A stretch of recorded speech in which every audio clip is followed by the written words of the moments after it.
అపోస్తలుల కార్యములు 14వ అధ్యాయం 6వ వచనం చదువుతున్నాను చూడండి. ఆయన గత కాలములలో సమస్త జనులను తమ తమ మార్గముల యందు నడువనిచ్చెను. అయినను ఆయన ఆకాశము నుండి మీకు వర్షమును ఫలవంతములైన ఋతువులను దయచేయుచు ఆహారమును అనుగ్రహించుచు ఉల్లాసముతో మీ హృదయములను నింపుచు మేలు చేయుట చేత తన్ను గూర్చి సాక్ష్యము లేకుండా చేయలేదని బిగ్గరగా చెప్పింది. చిన్నమాట ప్రార్థన చేసుకుందాం. ప్రేమ కలిగిన మా మహాపరిశుద్ధ తండ్రి, నీకు స్తోత్రము. నీ దయాపూర్వక సంకల్పాన్ని బట్టి బుధవారం వేళ మమ్మల్ని ఇట్లా సమకూర్చిన విధానం కొరకు స్తోత్రము. నీ దయతో రోజు ఎక్కడో చోట నీ పనిలో వాడుకుంటా ఉన్నావు. నీ కృపయ్య 2025 నుంచి నీ కార్యం ప్రత్యేకంగా మొదలుపెట్టావు తండ్రి, నీకు స్తోత్రము. ఒక్క దినము కూడా విడిచిపెట్టకుండా ప్రతి దినము నీ పనిలో పరిగెత్తే భాగ్యం ఇచ్చినందుకు కృతజ్ఞతాస్తుతులు నా తండ్రి. నా కొండ, నా కోట, నా ఆశ్రయమా, నా కేడమా, నా దుర్గమా, నాకు అత్యంత ప్రియుడా, నా ప్రాణమునకు ఇష్టమైన వాడా, నా యేసయ్యా, నీకు వందనాలయ్యా, స్తోత్రాలయ్యా, స్తుతులయ్యా. నా బంగారు తండ్రి, నీకు వందనాలు. నా రాజా, నీకు స్తోత్రములు. రక్షక యేసు ప్రభువా, స్తోత్రమయ్యా, స్తోత్రమయ్యా. నీ బలహీన దాసుని దోషములు క్షమించయ్యా. నీ రక్తము చేత కడిగి పరిశుద్ధపరచయ్యా. నీ కృపచేత అభిషేకించి నీ బిడ్డని వాడుకో ప్రభువా. ఇంతసేపు మాట్లాడిన నీ దాసుని వాడుకున్నందుకు వందనాలు. కొంత విలువైన సమాచారం ఇచ్చినందుకు స్తోత్రం. మరొకసారి నీ బలహీన దాసుడు నిలవనై ఉండగా, నీ పక్షమున మాట్లాడనై ఉండగా, నీవే మా అందరి మనోనేత్రాలు వెలిగించు. ఉపదేశమును అడ్డగింప చూసే దయ్యపు దురాత్మ అంధకార శక్తుల ప్రభావం యేసు నామములో బంధిస్తున్నాం. పూర్తిగా మీరే అధ్యక్ష స్థానం ముందుండి ఈ కార్యమును నెరవేర్చమని యేసు ప్రశస్త నామమున ప్రార్థించి పొంది ఉన్నాము తండ్రి. మన ప్రార్థనకు జవాబిచ్చిన దేవునికి స్తోత్రం చెప్దామా? హల్లెలూయా. ప్రభునందు ప్రియులారా, మనం చదువుకున్న ఈ వాక్య భాగం మీకు అందరికీ తెలియంది కాదు. వాస్తవంగా ఈ అంశం అంతా అచ్చంపేటలో చెప్పాలనుకున్నా. అచ్చంపేటలో కొంత చెప్పేటప్పటికి టైం అయిపోయింది. అపోస్తలుల కార్యములు 14వ అధ్యాయం 16వ వచనంలో పౌలు బర్నబాలు చెప్పినటువంటి మాటలు ఇవి. ఏ సందర్భంలో చెప్పారో మీకు తెలుసు. లుస్త్రా అనే ప్రాంతంలో బలహీన పాదములు కలిగిన ఒకరిని స్వస్థపరుస్తాడు పౌలు దేవుని శక్తితో. అలా స్వస్థత కార్యం జరిగిన తర్వాత పుట్టినది మొదలుకొని కుంటివాడైన ఆ మనుషుడు గంతులు వేసి నడిచినప్పుడు అక్కడున్న జనమంతా ఆశ్చర్యపోతారు, విభ్రాంతికి గురవుతారు. ఇలాంటి సూచక్రియ వాళ్ళు ఎప్పుడూ చూడలేదు. ఆ రోజు చూశారు. చూసిన తర్వాత వాళ్ళ హృదయంలో ఒక ఆలోచన కలిగింది. వాళ్ళు పౌలు బర్నబాలను చూసి, మన దగ్గరికి దేవుళ్ళే దిగొచ్చారు, హెర్మే ద్యుపతి అనేటువంటి వాళ్ళు ఆరాధించేటువంటి దేవతలే మనుష్య రూపమున దిగి వచ్చారని వీళ్ళు భ్రమించి సమీపంలో ఉన్నటువంటి ఈ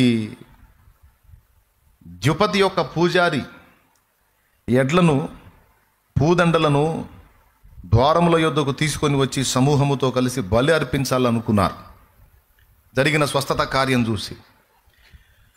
అంటే వాళ్ళు బహుదేవతారాధకులు. వీళ్ళిద్దరు కలిసి చేసినటువంటి కార్యం చూసి వాళ్ళు ఆరాధించేటువంటి ప్రసిద్ధిగాంచినటువంటి దేవతల్లో ఇద్దరు మనుష్య రూపంలో దిగొచ్చారని వీళ్ళు భ్రమించిన వారై 2 పనులు చేయబోనుకున్నారు. ఒకటి, దండలతో సన్మానించాలనుకున్నారు. రెండవది, ఎడ్లను తీసుకొచ్చి వాళ్లకు బలివ్వటానికి ఇష్టపడ్డారు. ఈ సంఘటన చూసి వీళ్ళిద్దరూ బిత్తరపోయారు. ఇక వాళ్ళు పెద్ద సందడి స్టార్ట్ అయింది అక్కడ. అరే, దేవుళ్ళు మన మధ్యలోకి దిగొచ్చారు, దేవుళ్ళు మన మధ్యలోకి దిగొచ్చారు, మామూలు కార్యం కాదు, మనుషుడు ఎవడూ చేయలేడు, పుట్టింది మొదలుకొని కుంటివాడైన మనుషునికి ఏ మనుషుడైనా కాళ్ళు ఇవ్వగలడా, ఒక్క మాటతో కాళ్ళు వచ్చినాయి అంటే వీళ్ళు దేవుళ్ళు కాక మరి ఏమవుతారని ఆ సూచిక క్రియను బట్టి వాళ్ళు వీళ్ళని దేవతల్ని చేసి దేవుళ్ళని చేసి మొక్కడానికి మొదలు పెడితే పౌలు బర్నబాలు ఏం చేశారంటే వస్త్రాలు దించుకున్నారండి. వాళ్ళు అపోస్తలులైన బర్నబాయు పౌలును ఈ సంగతి విని తమ వస్త్రములు చించుకొని సమూహములోనికి చొరబడి అయ్యలారా మీరెందుకు ఇలాగూ చేయుచున్నారు? మేము కూడా మీ స్వభావం వంటి స్వభావం గల నరులమే. మీరు ఈ వ్యర్థమైన వాటిని విడిచిపెట్టి ఆకాశమును, భూమిని, సముద్రమును, వాటిలో ఉండు సమస్తమును సృజించిన జీవము గల దేవుని వైపు తిరగవలనని మీకు సువార్త ప్రకటించుచున్నాము అని చెప్పారు. మీరు మమ్మల్ని దేవతలను ఎందుకు అనుకుంటున్నారు? మేం మనుషులమే, మీ స్వభావం వంటి స్వభావం గల మనుషులమే. మీలో ఎలాంటి నేచర్ ఉందో మాలో కూడా అలాంటి నేచరే ఉంది. మీలో ప్రకృతి విధానంగా ఏవేవి లక్షణాలు ఉన్నాయో మాలో కూడా అవే ఉన్నాయి. మేమేం స్పెషల్ కాదు, మేము మనుషులమే. ఈ మనుషుల్ని, భూమిని, ఆకాశాన్ని, సముద్రాన్ని, సమస్తమును సృష్టించిన సృష్టికర్త ఒకడు ఉన్నాడు. మనమందరము కలిసి ఆయనకే మొక్కి ఆయన్నే సేవించాలి, ఆయన వైపు తిరగాలి అనే మీకు శుభవార్త ప్రకటిస్తున్నాం. అలా ప్రకటించడానికి వచ్చిన దేవుని పరిచారకులమే తప్ప మేము దైవములము కాదు అని వాళ్ళు చెప్పటానికి బహు కష్టమైపోయింది. వాళ్ళని సన్మానించడానికి ప్రజలు తండోపతండాలుగా బయలుదేరి వస్తే సన్మానానికి ప్రతిగా అవమానాన్ని తాము చేసుకున్నారు. తమను సన్మానించడానికి ప్రజలు మొదలు పెడితే దాన్ని అవమానంగా మార్చుకున్నారు. ఎందుకంటే సన్మానం దక్కాల్సింది మాకు కాదు, మా ప్రభువుకు దక్కాలది. ఎందుకంటే వారిని స్వస్థపరిచింది మేము కాదు, మా ప్రభు. మేము ఎవరిని ప్రకటిస్తున్నామో ఆయన నామములో వానికి స్వస్థత వచ్చింది అని ప్రభువుని గురించి పరిచయం చేయడానికి, ప్రభువుకి మహిమ రావడానికి వీళ్ళు తమను తాము అవమానపరుచుకున్నారు. వస్త్రాలను చించుకోవటం అంటే తమను తాము అవమానపరుచుకోవటం. అంటే దేవుని మహిమను దేవునికే ఆపాదించాలి కానీ మనం తీసుకోకూడదు అనే స్పర్శ కలిగిన వారు పౌలు, బర్నబాలు. ఎప్పుడైనా ఎక్కడైనా ఎవరైనా మనల్ని దేన్ని బట్టి అయినా ఘనపరిస్తే, సన్మానించడానికి ప్రయత్నిస్తే, గొప్ప చేసి మాట్లాడితే తప్పకుండా వాటిని దేవుని వైపుకు తిప్పాలి. అదంతా దేవుని కృపండి, దేవుని దయ, దేవుని మంచితనం, దేవుడు నాకు సహాయం చేశాడు కాబట్టి ఇవన్నీ ఇలా చేయగలిగాను. ఆయన కృప లేకుండా, ఆయన దయ లేకుండా, ఆయన సహాయం లేకుండా నా వల్ల ఏది కాదు అని ప్రజలు మనకిచ్చే ఘనతని మనం ఖచ్చితంగా దేవునికే ఆపాదించడం నేర్చుకోవాలి.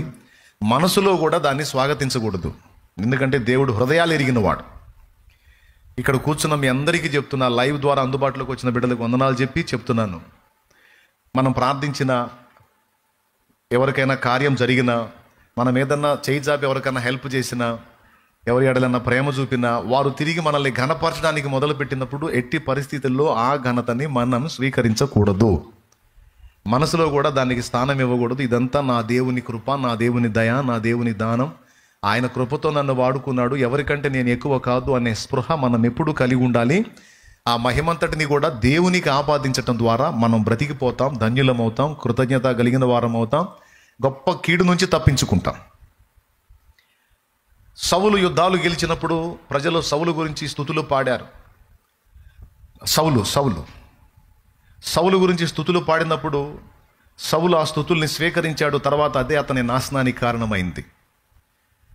స్తుతి పొందడానికి అర్హుడు, స్తోత్రార్హుడు ఒక్కడే, ప్రభు అయిన యేసుక్రీస్తు, తండ్రి అయిన దేవుడు, పరిశుద్ధాత్ముడు, త్రియేక దేవుడు ఒక్కడే స్తోత్రార్హుడు, స్తుతిపాత్రుడు, ఆరాధనీయుడు, అభినందనీయుడు, సన్నుతింపదగినవాడు, స్తోత్రము పొందదగినవాడు. ఇంకెవ్వడికి లేదు అర్హత. ఎవరైనా వాటిని స్వీకరింపబూనుకుంటే తమ నాశనము తామే తెచ్చుకున్నట్టు అయింది అనేది ఒక పాఠం ఇక్కడ. మహిమను వెతకొద్దు. మన స్వీయ మహిమను, స్వీయ గుర్తింపును, స్వీయ ఘనతను మనం ఎట్టి పరిస్థితుల్లో హృదయమందు ఆశించకూడదు, ఆలోచించకూడదు. మన ద్వారా దేవుడు జరిగించే కార్యాలను బట్టి ప్రజలు మనల్ని ఘనపరచడానికి ఇష్టపడినా మనం దాన్ని స్వాగతించకూడదు. అది దేవునికే ఆపాదించాలి. అది ఎప్పటికైనా ఎంతటికైనా మనకు అది క్షేమం. కానీ సౌలు అలా కాకుండా స్తుతులను తాను స్వీకరించాడు. సౌలును స్తుతించినటువంటి ప్రజలు తర్వాత దావీదును అంతకంటే ఎక్కువగా స్తుతించారు. అది తట్టుకోలేకపోయాడు సౌలు. మీకు తెలుసా, ఒక నీతిమంతుణ్ణి, ఒక యెహోవా భక్తుణ్ణి, అభిషిక్తుణ్ణి, ఆరాధకుణ్ణి ద్వేషించి దౌర్భాగ్యుల లెక్కలో చేరిపోయాడు సౌలు. ఎందుకు ఆ గతి వచ్చింది అంటే స్తుతులు స్వీకరించినందున. అంతకుముందు సౌలు యుద్ధాలు గెలిచినప్పుడు సౌలు వేల కొలది గెలిచాడని స్తుతులు పాడారట. అప్పుడే చెప్పేది ఉండే సౌలు, నన్ను స్తుతించకూడదు, ఏదో పాత్రగా నన్ను అటు అడ్డం పెట్టాడు, నా కుమారుని అడ్డం పెట్టాడు, జయము నా ద్వారా వచ్చింది కాదు, యోనాతాను ద్వారా వచ్చింది కాదు, జయము యెహోవాది.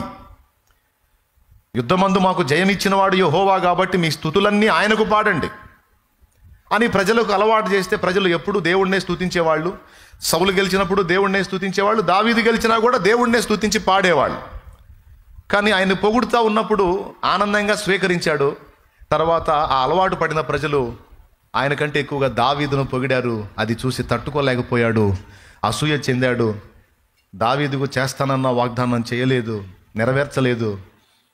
పైగా దావీదుని అనేక సార్లు చంపటానికి వెతికాడు. దావీదు చిక్కకపోతే యాజక కుటుంబాలను సైతం చంపేశాడు. తెలుసా మీకు? అబ్యాతారు కుటుంబాన్ని దాదాపు 70 మందికి పైచిలుకు యాజకులను చంపేశాడు.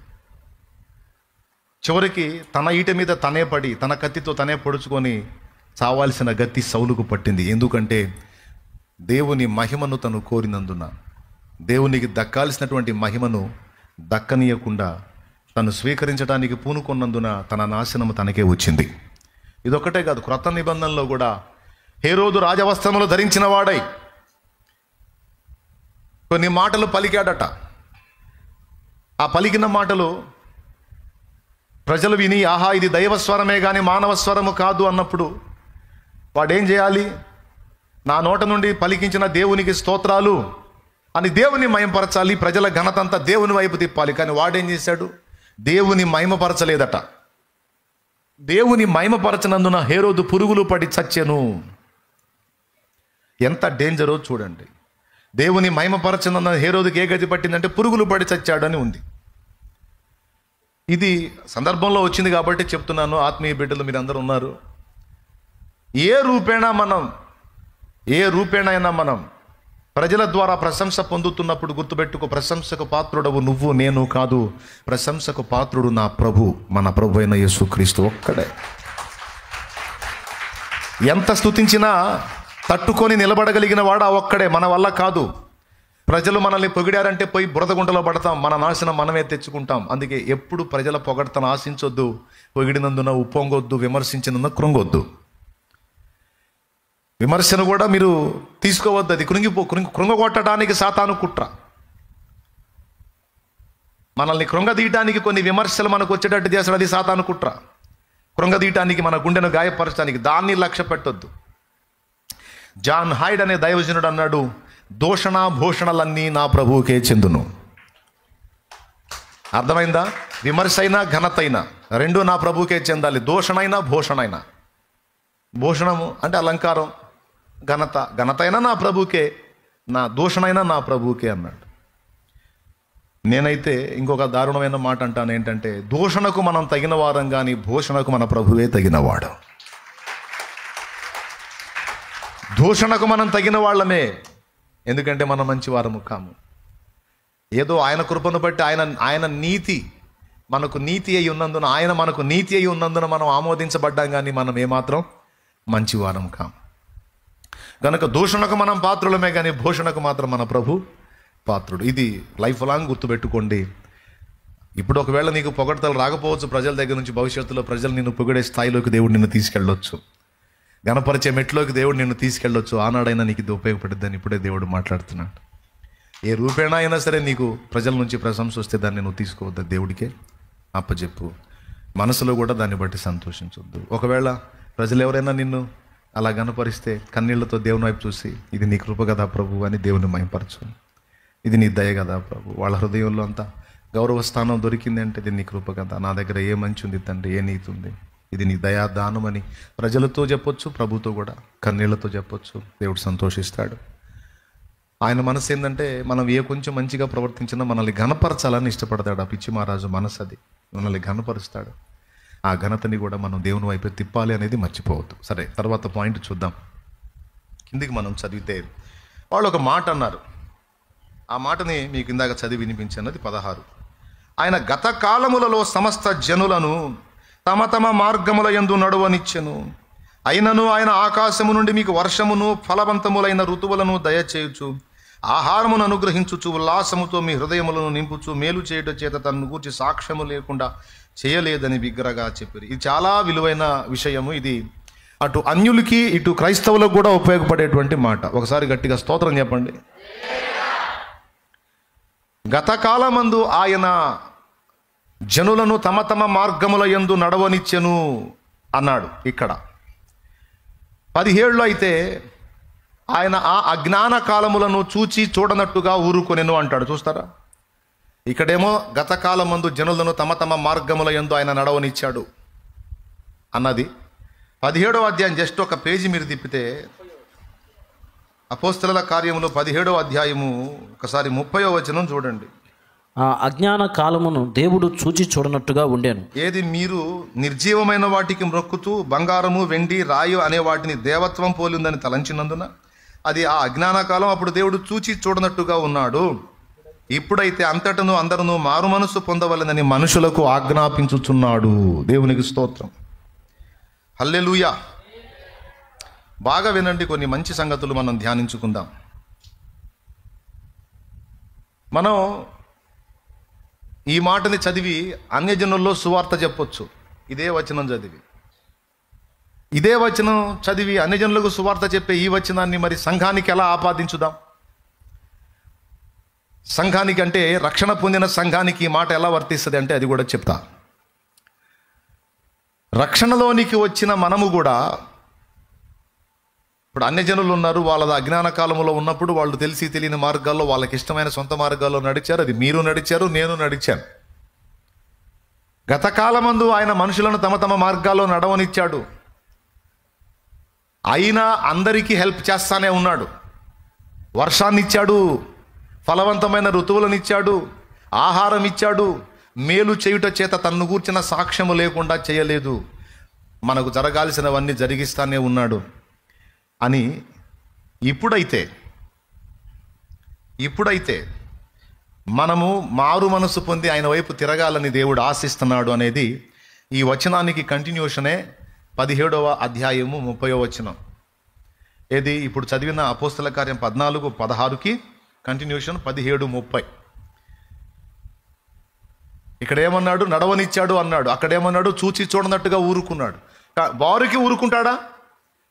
లేదు, అయిపోయింది ఆ టైము. ఆ అజ్ఞాన కాలములను దేవుడు చూచి చూడనట్టుగా ఊరుకొనెను. కానీ ఇప్పుడైతే అంతటా అందరూ మారు మనసు పొందవలెనని ఆయన నరులకు ఆజ్ఞాపించుచున్నాడు అనుంది. అది ముగింపు. కాబట్టి ఇప్పుడు అన్యజనుల్లోకి ఎందుకు వెళ్తున్నాం మనం? దేవుడే వెళ్ళమన్నాడు. ఎందుకు వెళ్ళమన్నాడు? ఒకప్పుడు నన్ను ఎరగని స్థితిలో వాళ్ళు అజ్ఞానాంధకారంలో బ్రతికారు, తమ తమ సొంత మార్గాల్లో నడిచారు. ఓకే, నేను వదిలేశాను. ఇక ఇప్పుడు నేను నిర్ణయించినటువంటి నిర్ణయ కాలం వచ్చింది. ఇక భూమి మీద ఉన్నటువంటి భూనివాసులకు ప్రతిదండన చేసేటువంటి సమయం ఆసన్నమైంది. నా రౌద్రాన్ని, ఉగ్రతని కుమరించబోయేటువంటి ఘడియలు సమీపిస్తున్నాయి. కాబట్టి ఇక ఇప్పుడు ఎవడో తన సొంత మార్గాల్లో నడవటానికి వీల్లేదు. ఇది రాజాజ్ఞ. ఏ రాజు? రాజాది రాజు ఆజ్ఞ. ఆ ఆజ్ఞను మోసుకొని సమాజానికి ప్రచురపరచడానికి పంపబడినటువంటి వ్యక్తులంగా మనం ఉన్నాము. ఆయన దూతలము, సేవకులము, సేవకురాండ్రము, పరిచారకురాండ్రము, రకరకాల రూపాల్లో మనం ఆయన దూతలం. మనం లోకంలో ఉన్నప్పుడు మనకు ప్రకటించిన వాళ్ళు ఆయన దూతలు, సేవకురాళ్ళు. ఇప్పుడు మనం కూడా రక్షింపబడి ఆయన రెక్కల కిందికి వచ్చాము కనుక మనము కూడా ఆయన దూతలం. నేను పంపు నా సేవకుడు తప్ప ఎవడు గుడ్డివాడు, నా దూత తప్ప ఎవడు గుడ్డివాడు. మనల్ని గూర్చి ఏమన్నాడో తెలుసా? తన దూతలు అన్నాడు. సేవకుల్ని, సేవకురాండ్రని, దేవుని గూర్చి ప్రచురపరిచే వాళ్ళని ఏమెట్టిచ్చాడో తెలుసా? ఆ మాట స్పష్టంగా లేఖనంలో రాసుంది. మనకి దూతలు అనే టైటిల్ ఇచ్చాడు. చూస్తారా? హెబ్రీ పత్రిక 1వ అధ్యాయము ఒకసారి 8వ వచనం చూడండి. 7-8 వచనాలు చూడండి. తన దూతలను వాయువులను గాను తన సేవకులను అగ్ని జ్వాలలు గాను చేసుకునేవాడు. అదిగో తన దూతలను వాయువులుగాను తన సేవకులను అగ్ని జ్వాలలుగాను చేసుకునేవాడని ఆయన దూతలను గూర్చి చెప్పుచున్నాడు. ఆయన దూతలు ఎవరు అంటే పైన చెప్తారు, తన సేవకులు. దేవునికి స్తోత్రం. శాలేమన్నా వాళ్ళు నిజంగా దూతలే అయి ఉండొచ్చు కదా అంటే మరి రైట్, చదువమ్మా. 42 19 చదువు. అయిపోయింది. నా సేవకుడు అన్నాడు. మళ్ళా ఏమన్నాడు ప్రక్కనే? నా దూత, నా దూత, దూత. ఓకేనా? తర్వాత కీర్తనల గ్రంథంలో ఒక మాట ఉంటుంది, యెహోవా సేవకులారా ఆయన చిత్తమంతయు నెరవేర్చు బలశూరులారా అంటాడు. చూడండి, అక్కడ దూతలారా అంటాడు. దేవునికి స్తోత్రం కలుగును గాక. కీర్తనల గ్రంథము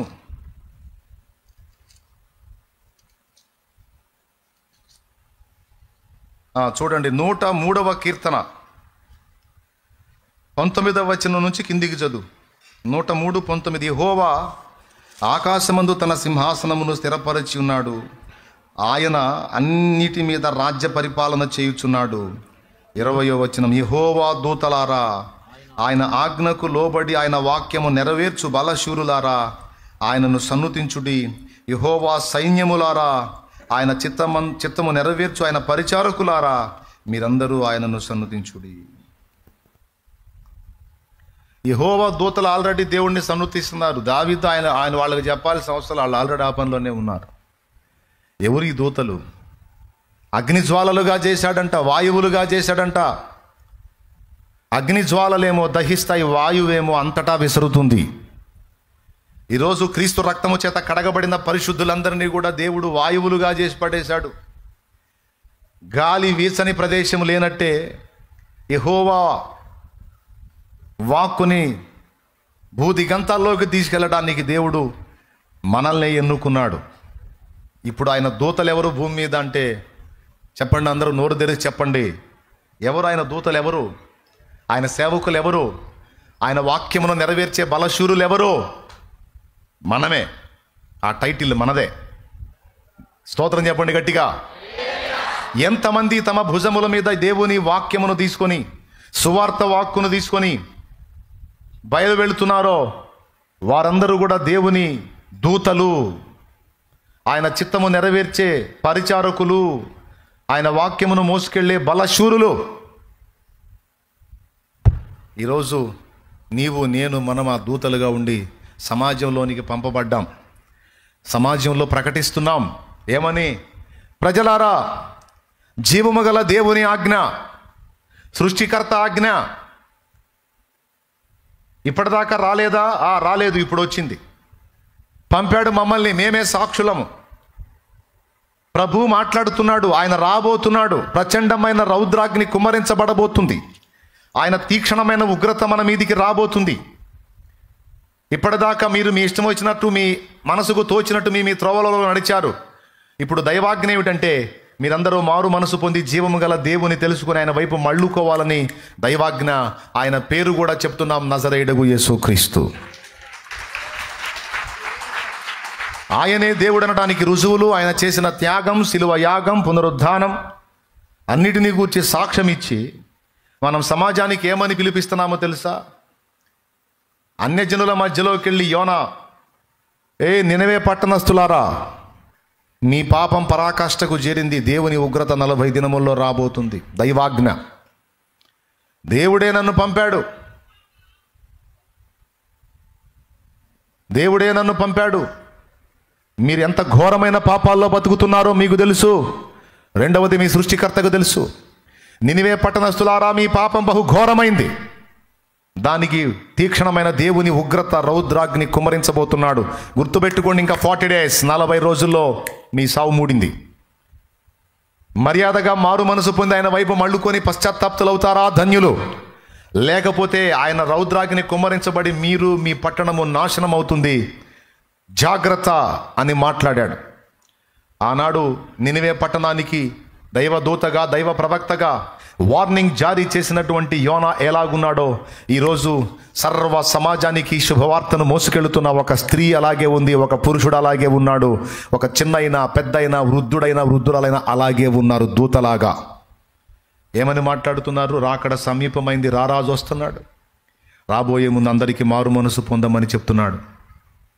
మనందరి పాప పరిహారార్థమై చిందిన ఆయన పవిత్ర రక్తములో ప్రతి ఒక్కరూ పాపాలు కడిగేసుకొని పరిశుద్ధపరచబడి రారాజును ఎదుర్కోవడానికి సిద్ధపడాలని పిలుపునిస్తున్నాడు ప్రజలారా అని మనం చెబుతున్నాం. విన్నోడు విని మారు మనసు పొంది రక్షింపబడి జాగ్రత్త పడుతున్నాడు. వినని వాడు ఎగతాళ చేసి నాశనానికి సిద్ధమవుతున్నాడు. రెండు జరుగుతున్నాయి. మన ప్రకటన వృధా కావట్లా. తెలుసా మీకు ఆ సంగతి? మన ప్రకటన వృధా కావట్లా. ఇప్పుడు నేను జస్ట్ మీ కళ్ళ ముందు 14 మందిరాలు ప్రతిష్ఠ చేశా. దేవుడి కృపలో, దేవుడి దయతో 14 మందిరాలు ప్రతిష్టలు అయినాయి. ఇంకా కొన్ని రెడీ అయినాయి. వాటిని కూడా ప్రతిష్ఠ చేయాలి. మళ్ళీ వాటికి వరుసగా డేట్లు ఇచ్చి మళ్ళీ ఒక రౌండ్ అవి పెట్టాలని ఆ రెడీ అవుతున్న వాటిని అట్లాగా నడవనిస్తూ ఉన్నాం. ఈ 14 ప్రాంతాల్లో 13 ప్రాంతాలు నేను దేవుని వాక్యం ప్రకటించి హెచ్చరికలు ఇచ్చి యేసు శిలువ, ఆయన రాకడ సంగతులన్నిటినీ నేను బోధించినప్పుడు కొంతమంది విని వదిలేశారు. కొంతమంది అయితే కన్నీళ్లతో వచ్చి తమ పాపములు ఒప్పుకొని మారు మనసు పొంది బాప్తిస్మం పొందారు. వీడియోలన్నీ ఆన్లైన్లో ఉన్నాయి. ప్రియ బిడ్డ, నీవు నేను మనం ప్రకటించేటువంటి ప్రకటన వృధా కాదు. ఎందుకంటే నువ్వు దైవాజ్ఞను మోసుకొని వెళ్తున్నావు. మారేవాళ్ళు లేకపోతే, మారే ఛాన్స్ లేకపోతే అసలు ప్రకటన ఎందుకు చేయమంటాడు? పిచ్చోడా, మైండ్ లేనోడా? మారే జనములు లేకపోతే ప్రకటన ఏముండదు, ఇక నాశనమే. కానీ అలా కాకుండా మీరు వెళ్ళి ప్రకటించండి అనే మాట చెప్పాడు అంటే భూ దిగంతాల వరకు మారు మనసు పొందిన ప్రభు వైపు తిరిగే కోట్లాది మంది మనుషులు ఉన్నారని అర్థం. అందుకే వెళ్ళి ప్రకటించండి అన్నాడు, లేకపోతే ఆ మాట చెప్పడు. ఈరోజు మనం వెళ్ళి ప్రకటిస్తున్నాం. మీరు గుర్తుపెట్టుకోండి, నువ్వు నోరు తెరచి ప్రకటించేటువంటి దైవ వాక్కు, శుభవార్త, అది ఇంట కానీ, బయట కానీ, వీధిలో కానీ, నలుగురిలో కానీ, 10 మంది కూర్చున్న దగ్గర కానీ నువ్వు దేవుని వాక్కు బయలుపరిచినప్పుడు గుర్తుపెట్టుకో, అది వ్యర్థముగా తిరిగి రాదు. కొందరినైనా అది ప్రభావితం చేసిద్ది. కొడితే గట్టిగా. యెహోవా వాక్కు బయలు వెళ్ళను, కార్యము చేయకయే తిరిగి వచ్చునా? కార్యము నెరవేర్చకుండా తిరిగి వచ్చిద్దా? నో. బాణం వేస్తే బాణంలో అంబు పెట్టి, విల్లంబులో అంబు పెట్టి వదిలితే అది వెళ్ళి లక్ష్యాన్ని ఢీ కొట్టినట్టు యెహోవా వాక్కు అలా ఉంటుంది. ఆ వాక్కు నీ నోట నుండి రిలీజ్ అయినప్పుడు ఖచ్చితంగా అది ఎవరిలో ఒకరిలో తన పని జరిగించి వారిని తీసుకొచ్చి దేవుని ముందు సాగిలపడజేసేది. గుర్తుపెట్టుకో, మర్చిపోవద్దు. ఇది రెండవ సంగతి. ఆ వాక్యాన్ని తీసుకొని మనం వెళ్ళాం. ఏమని బోధిస్తున్నాం? అయిపోయింది టైం. ఇంతకుముందు మీరు మీ ఇష్టం వచ్చినట్టుగా మీ త్రోవల్లో నడిచారు, దేవుడు వదిలేశాడు. ఇప్పుడైతే అంతటా అందరూ ప్రతి జనముకి చెప్తున్నాడు, రేయ్ మారు మనసు పొందండి, సరిదిద్దుకోండి, పశ్చాత్తాప్తులు అవ్వండి, పాప జీవితాన్ని విడవండి, నా వైపు తిరగండి, భూదిగంత నివాసులారా నా వైపు తిరిగి రక్షణ పొంది, నా వైపు చూచి రక్షణ పొందండి. ఇదిగో మార్గం. ఇక మీ మార్గాలు కాదు, ఇక మీ చిత్తాలు మీ ఇష్టాలు కాదు, నా మార్గంలోనికి రావాలి. ఏమిటా మార్గం? నేనే మార్గమును సత్యమును. ఇంతకుముందు తమ తమ మార్గములలో నడవనిచ్చాడంట. అజ్ఞాన కాలంలో చూచి చూడనట్టుగా ఊరుకున్నాడంట. ఇప్పుడైతే అంతటా అందరూ మారు మనసు పొందవలనని ఆ మారు మనసు పొంది మార్గం, జీవం, సత్యమై ఉన్న యేసుతో నడవాల్సి ఉంది. ఇది మనం ఇవ్వాల్సిన పిలుపు. ఇది అన్యజనులకు మనం ఇస్తున్నాం బ్రదర్. దేవుని కృపను బట్టి అన్యజనులు రక్షింపబడుతున్నారు. నేను కళ్ళారా చూశాను. నేను ప్రకటించిన చోట కనీసం ఒక్క ఆత్మైనా రక్షింపబడకుండా ఈ కూటాలు జరగల. నేను ప్రకటించిన వాక్కు ఎక్కడా నిష్ఫలం కాలా. నువ్వు చల్లే వాక్యపు విత్తనాలు కూడా నిష్ఫలమైనవి అని అనుకుంటావేమో. గుర్తుపెట్టుకో, విత్తనాలు చల్లుట నీ పని, వాటిని మొలకెత్తేటట్టు కార్యము చేయుట నా దేవుని పని. అవి మొలకెత్తేటట్టు చేసే పని దేవుడిదే. విత్తనం చల్లుతావంతే, అంతవరకే నీ పని. దానికి శరీరాన్ని ఇచ్చి అది మొలిచి ఒక చెట్టు అయ్యేటట్టు చేసేది దేవుడి పని, నా దేవుడి పని. అయితే ఒకటి గుర్తుపెట్టుకొని సంతోషించు, నువ్వు చల్లిన విత్తనాలు, నువ్వు పడిన ప్రయాస, నువ్వు తీసుకెళ్ళిన వాక్కు నిష్ఫలమైతే కాలేదు, వ్యర్థమైతే కాలేదు, కాబోదు. సంతోషంగా నువ్వు వెళ్ళు ముందుకి. దేవునికి మహిమ, అందుకు తిరుగులేదు. అది దైవాజ్ఞ, నువ్వు దేవుడు ఏర్పరచుకున్న దూతవి. ఆమేన్. అయితే ఇది విని అన్యజనులు మారు మనసు పొందారు. ఒకప్పుడు మనం లోకంలో ఉన్నాం, అన్యజనుల్లో ఉన్నాం. నేను అన్యజనుడినే, మీలో చాలామంది అన్యజనులే. మన దృష్టికి ఇలాంటి వాక్ వచ్చింది, సువార్త వచ్చింది, ఆయన గురించి మన దాకా తెలిసింది, ప్రభు ప్రత్యక్షత మనకు దొరికింది, మనం తిరిగాం. అట్లాగా అన్ని జనులు కూడా తిరుగుతారు. కాబట్టి వాళ్ళకి ఇది ప్రకటన. మరి ఈ వచనం మనకెలా వర్తిస్తుంది అంటే 2 ముక్కలు చెప్పి ముగించేస్తాను, మీకు ఎక్కువ ఇబ్బంది లేకుండా. ఆల్రెడీ కొంత ప్రసంగం వినున్నారు కాబట్టి ఎక్కువ ఇబ్బంది పెట్టను. దేవునికి స్తోత్రం. పెద్దగా చెప్పండి. ఈ అజ్ఞాన కాలములు, సొంత మార్గములలో నడక అనేది అన్యజనులకు మాత్రమే కాదు, క్రీస్తు రక్తములో కడగబడిన పరిశుద్ధులకు కూడా జరిగిద్ది. అది పాయింట్.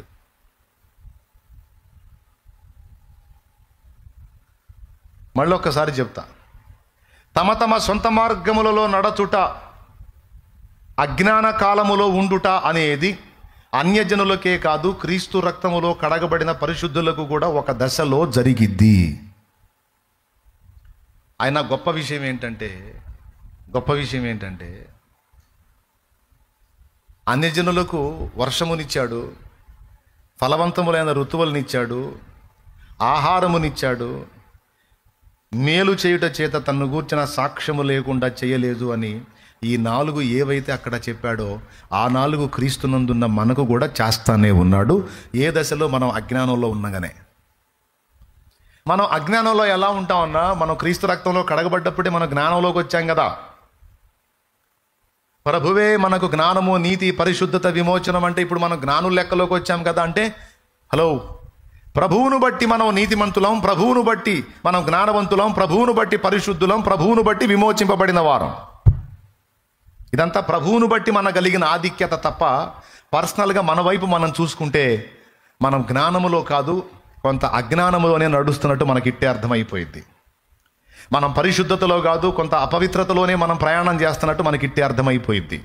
2, మనం నీతిలో కాదు, కొన్నిసార్లు నీతి మాలిన క్రియల్లో నడుస్తున్నామన్న సంగతి మనకిట్టే అర్థమైపోయింది. 3, 4వది మనం విమోచింపబడటం కాదు, మనం ఇంకా విమోచింపబడలేదు అనే సంగతి మనకు అర్థమైద్ది. నేను చెప్పిన ఈ మ్యాటర్ ఎంతమందికి అర్థమైందో? అంత తేలిగ్గా అర్థం చేసుకునే అంత సీన్ మీకు లేదని నా గట్టి నమ్మకం. అందుకని సేమ్ మ్యాటర్ మళ్ళా రిపీట్ చేస్తా. స్తోత్రం చెప్పండి.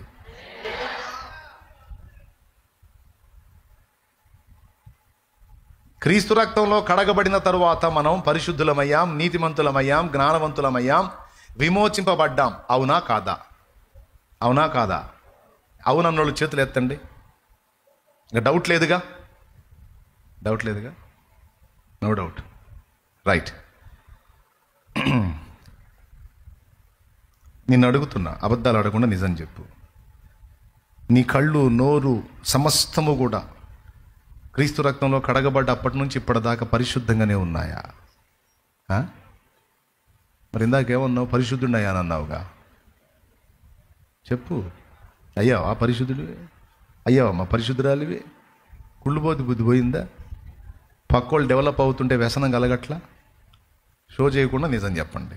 కొద్దిగా మనసులో అనిపించట్లా? అనిపిస్తుందా లేదా? అనిపించలేదా? కళ్ళు చెడ్డవాటిని చూసి తేడా పడుతున్నాయా లేదా? నోరు కొన్నిసార్లు హద్దులు దాటి మాట్లాడుతుందా లేదా? మనకు తెలుసు కొంత అపవిత్రత మన నుండి జరుగుతుంది, కొన్ని అనీతి కార్యకలాపాలు మన నుండి జరుగుతున్నాయి. కొన్నిసార్లు జ్ఞానవంతులుగా కాదు, పిచ్చోళ్ళలాగా ప్రవర్తిస్తున్నాం. ఇది మనం ఎరిగిన సత్యం. పిచ్చి చేష్టాలు చేస్తున్నాం. 3, 4వది విమోచింపబడ్డామని చెప్పుకుంటున్నాం, కానీ ఎక్కడ విమోచింపబడ్డాం? మన ఆత్మ విమోచింపబడింది కానీ దేహము విమోచింపబడలేదని రోమాపత్రిక 8లో ఉన్న సంగతి మర్చిపోయారా? చూడండి, రోమా 8:24 అనుకుంటా, జ్ఞాపకం సరే అయితే చూడండి. పావురము పక్షులన్నీయును దుఃఖారావం అనుదినం చేయునట్లు, పావురము పక్షులన్నీయును దుఃఖారావం అనుదినం చేయునట్లు, దేహ విమోచనము కొరకై నేను మూల్గుతున్నాను సదా, దేహ విమోచనము కొరకై నేను మూల్గుచున్నాను.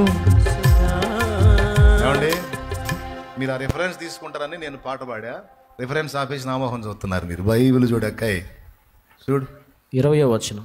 20 నుంచి అంట చదువు. ఏలయనగా సృష్టి నాశనమునకు లోనైన దాస్యముల నుండి విడిపింపబడి దేవుని పిల్లలు పొందబోవు మహిమగల స్వాతంత్రము పొందుదులను నిరీక్షణ గలదై స్వేచ్ఛగా కాక దాన్ని లోపలి అంత అవసరమా శామ్యూయల్? దేహ విమోచన కొరకు 23. అంతేకాదు ఆత్మ యొక్క ప్రథమ ఫలములు నొందిన మనము కూడా దత్తపుత్రత్వము కొరకు అనగా మన దేహము యొక్క విమోచనము కొరకు కనిపెట్టొచ్చు మనలో మనము మూలుగుచున్నాము. ఎప్పుడైంది విమోచన? దేహం విమోచింపబడిందా? మరి ఇందాక విమోచన అయ్యి వచ్చిందన్నారుగా, పరిశుద్ధుడయ్యాను, నీతిమంతుడయ్యాను, జ్ఞానవంతుడయ్యాను, విమోచింపబడ్డామా లేదంటే పడ్డాము అని చేతులు ఎత్తారుగా. మర్చిపోయారా? విమోచింపబడ్డామా లేదా? మనం మళ్ళీ చెప్పండి.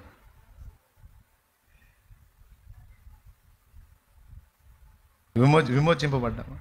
మరి అట్లయితే మరి 1 కొరింథీ పత్రిక 1వ అధ్యాయం 30వ వచనం ఏం కావాలి? అతిశయించువాడు ప్రభువునందే అతిశయింపవలెనని వ్రాయబడింది నెరవేరునట్లు ఆయనే దేవుని మూలముగా ఆయన మనకు జ్ఞానమును, నీతియు, పరిశుద్ధతయు, విమోచనము నాయను. అది ఇప్పుడు మరి మన విమోచన పొందకపోతే ఆ పాటకు అర్థం లేదుగా. నా విమోచకుడా యేసయ్యా నీ జీవన నీ నామమే ప్రతిధ్వనించెని నీ జీవన రాగాలలో నీ నామమే ప్రతిధ్వనించెని నా విమోచకుడా యేసయ్యా. Praise the lord, praise the lord. ఏం చెప్పాలి అయ్యా, రెండు నువ్వే చెబుతుంటివి. నువ్వు చెబుతుంటే అది కరెక్ట్ అనిపిస్తుంది, ఇది చదివితేనే ఇది కరెక్టే అనిపిస్తుంది. ఇప్పుడు ఏంది మా గతి? ఇప్పుడు మీరు మళ్ళీ చెప్పండి, విమోచింపబడ్డామా బడలేదా? బడ్డామా బడలేదా? బడ్డామా విమోచింపబడ్డామా? మరి అట్లయితే దేహ విమోచన కొరకు మనలో ఉండి మనం మూలుగుచ్చున్నామన్న వచ్చిన సంగతి ఏంది? దేవునికి స్తోత్రం. వినండి, రెండూ నిజమే. మనం విమోచింపబడ్డామన్నది నిజమే, విమోచింపబడలేదు అన్నది నిజమే. పరిశుద్ధులము అన్నది నిజమే, ఇంకా కొంత అపవిత్రత కొనసాగుతుందన్నది నిజమే. నీతిమంతులము అన్నది నిజమే, ఇంకా కొంత అనీతి కార్యాలు మనలో ఉన్నవి అన్నది నిజమే. జ్ఞానవంతులం అన్నది నిజమే, ఇంకా కొన్ని అజ్ఞాన కృత్యములు మనలో జరుగుతున్నాయి అన్నది కూడా అక్షరాల నిజమే. మనం జ్ఞానవంతులము, నీతిమంతులము, పరిశుద్ధులము, విమోచింపబడిన వారం అనే ఈ 4 ఆధిక్యతలు ఎలా దొరికినాయి మనకంటే దేవుని మూలంగా క్రీస్తు యేసునందు లభించినాయి. స్తోత్రం, హల్లెలూయా. దీన్ని ఎలా చెప్పొచ్చంటే, నల్ల తుమ్మ చెక్కతో మందసం చేసిన మందసం పైన బంగారపు తొడుగు తొడిగిస్తే ఇప్పుడు బయట చూసేవాడికి ఏం కనపడిద్ది? మందసం. ఏ మందసం? తుమ్మ మందసమా, బంగారు మందసమా? మీరు చెప్పండి. రైట్. బంగారు మందసం అంటారా, తుమ్మ మందసం అంటారా? తుమ్మ కనపడట్లా కాబట్టి బంగారు మందసమే, ఎందుకంటే దానికి బంగారు రేకు పొదిగించారు. అలాగున తుమ్మ సరుకైన మన మీద యేసు అనే బంగారు రేకు దేవుడు పొదిగించాడు. అర్థమైతే చెప్పు గట్టిగా. తుమ్మ సరుకు మనమే, నల్ల తుమ్మ సరుకు మనమే. అర్థమైందా? నల్ల తుమ్మ సరుకు అంటే పాపులమైన మనం, అనీతిమంతులం, అపవిత్రులము, అజ్ఞానులము, పాపులం. ఆయన తన రక్తము చేత కడిగి పరిశుద్ధపరిచి ఆయనే మనల్ని కమ్ముకున్నాడట. అట్లా మనల్ని కప్పేశాడు. నల్ల తుమ్మ చెక్కని బంగారు రేకు కప్పేసినట్టు యేసయ్య మనల్ని కప్పేశాడు. ఇప్పుడు నాకు బాడీ ఉందా, శరీరం ఉందా? ఉంది కదా. ఈ వస్త్రం ఆ శరీరాన్ని కప్పేసింది. ఎక్కడైతే కప్పలేదో అక్కడ కొంచెం కనపడుతుంది. కప్పేసింది అనుకో, ఇక నా శరీరం కనపడిద్దా మీకు? నేను ధరించిన వస్త్రమే కనపడిద్ది. స్తోత్రం, పెద్దగా చెప్పండి. ఈ వస్త్రము నన్ను ఎలా కప్పేసిందో, ఎప్పుడైతే క్రీస్తునందు విశ్వాసం ఉంచి ఆయన రెక్కల కిందకు వచ్చి పడ్డామో, ఒక వస్త్రము వలె ఆయన నిలువెల్లా కప్పేశాడు మనల్ని. ఓకేనా? ఎప్పుడైతే మనల్ని కప్పేశాడో, ఎప్పుడైతే మనల్ని నింపాడో, బంగారపు రేకు తొడుగులాగా ఎలాగైతే మనల్ని కమ్మేసుకున్నాడో, అప్పుడు మనము 4 విషయాలలో దేవుని చేత ఆమోదించబడ్డాం. 4 విషయాల్లో ఆమోదించబడ్డాం. ఏమిటి? మొట్టమొదటిది అంటే మనము నీతిమంతులమని దేవుడు గుర్తించాడు. వాస్తవంగా నీతిమంతులం కాదు. నీతిమంతుడైన వాడు మనల్ని కప్పాడు గనుక ఇప్పుడు ఆయన చూసినప్పుడు మన మీద ఏం కనపడిద్ది? క్రీస్తు కనపడతాడు. క్రీస్తు మనకి ఇప్పుడు ఏమై ఉన్నాడు? క్రీస్తు నీతిమంతుడా? నీతిమంతుడు కాదా? ఎంతమంది ఒప్పుకుంటారు నీతిమంతుడే అని? నీతి అనే దానికి కేర్ ఆఫ్ అడ్రస్సే నా యేసయ్య.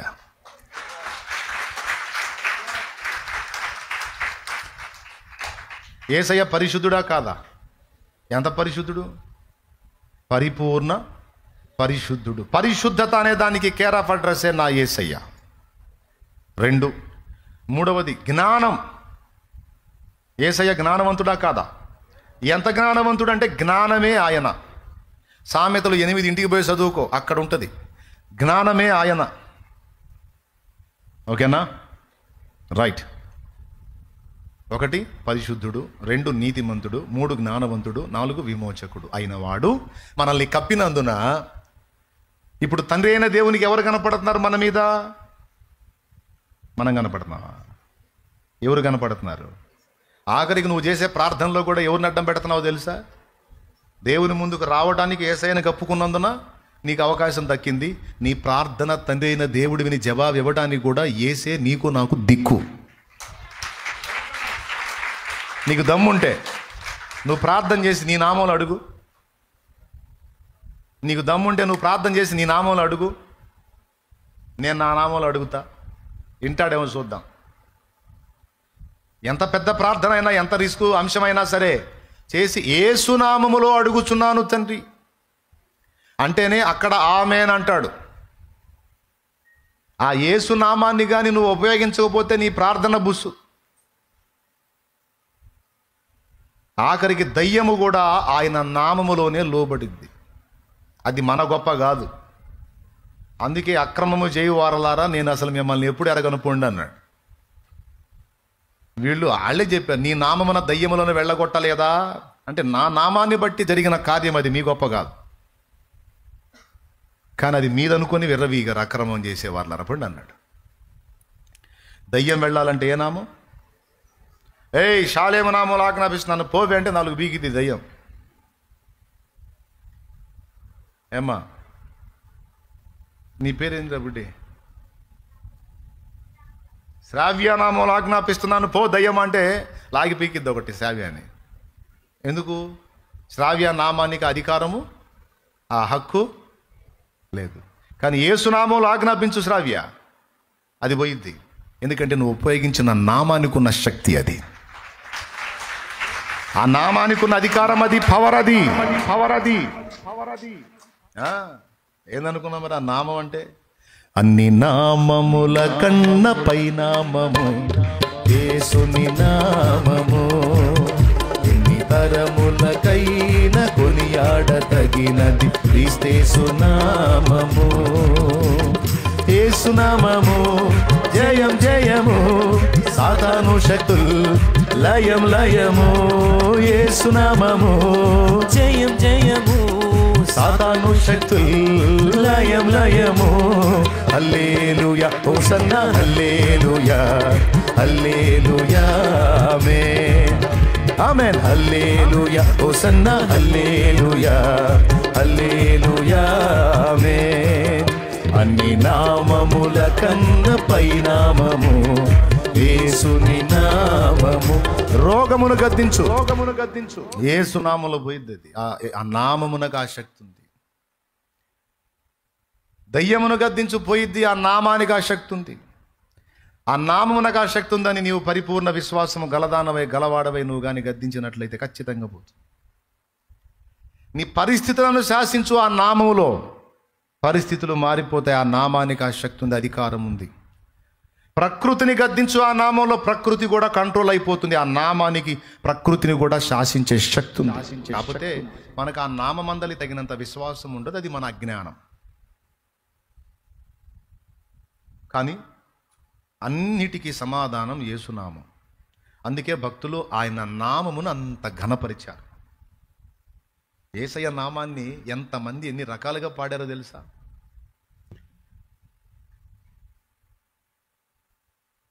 యేసయ్యా యేసయ్యా నీ నామగానం నే పాడేదా జీవితాంతం. యేసయ్యా నీ నామగానం జీవితాంతం. శోధన వేదన బాధలు గల్గిన, శోధన వేదన బాధలు గల్గిన నే పాడేదా శాంతి గీతం, నే పాడేదా శాంతి గీతం, నే పాడేదా శాంతి గీతం, నే పాడేదా శాంతి గీతం. హల్లెలూయా ఆమేన్, హల్లెలూయా ఆమేన్, హల్లెలూయా ఆమేన్, హల్లెలూయా హల్లెలూయా ఆమేన్, హల్లెలూయా ఆమేన్, హల్లెలూయా ఆమేన్, హల్లెలూయా. యేసయ్యా యేసయ్యా నీ నామగానం నీ పాడేదా జీవితాంతం. ఏమండి ఏమండి మరో భక్తుడు రాశాడు, నీ నామమే ఉదయగానం, నీ వాక్యమే హృదయ ధ్యానం. నీ నామమే ఉదయగానం, నీ వాక్యమే హృదయ ధ్యానం. ఇలా బోళ్ళని యేసు నామాన్ని గురించి. యేసయ్య నామమే బలమైన దుర్గమో. ఇన్నొత్తాయి చెప్తే ఇప్పుడు ఆయన నామాన్ని గురించి ఎందుకు అంత ఘనపరిచారు ఆ నామాన్ని?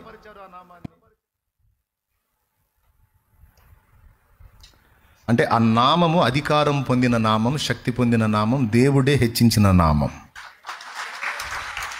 పైనున్న ఆకాశమందున క్రిందున్న భూలోకమందున, పైనున్న ఆకాశమందున క్రిందున్న భూలోకమందున లేదు ఏ నామమున రక్షణ, లేదు పాప విమోచన, లేదు ఏ నామమున రక్షణ, యేసునందే నిరీక్షణ.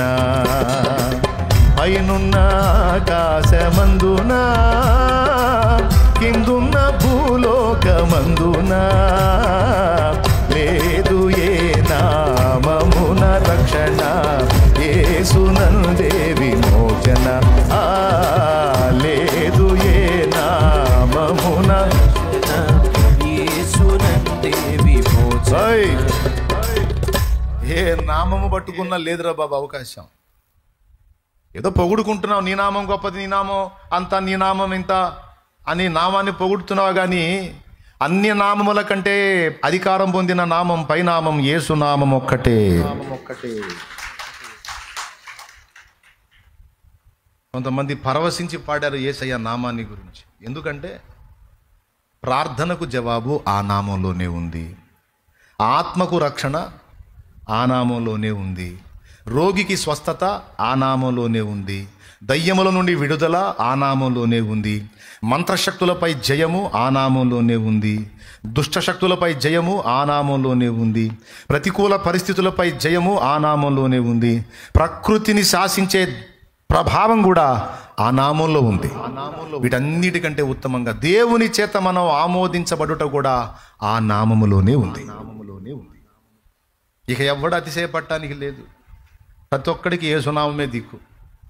సార్ నేను చాలా పరిశుద్ధుని సార్, అసలు ఒక్క తప్పు కూడా చేయలేదండి, ఐఎమ్ ఆల్వేస్ పర్ఫెక్ట్. అవునా, సరే రారా కూర్చో అని చెప్పి బతుకు చిట్ట మొత్తం బయటెత్తాడు. అసలు నువ్వు తప్పులు అనుకోనివే చాలా కేసులు ఉంటాయి.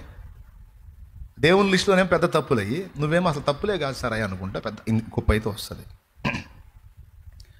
మరి ఎన్ని ఉన్నాయి కదా, ఇటు సంగతి ఏంటంటే ఎన్ని ఎందుకు లేదు సార్ హెచ్చులు, యేసునామాన్ని బట్టి నేను ఆమోదించబడతా కానీ ఇంకా లేదు సార్ అంటే ఆ మాట ముందు చెప్పాలి, పోరా అంటారు.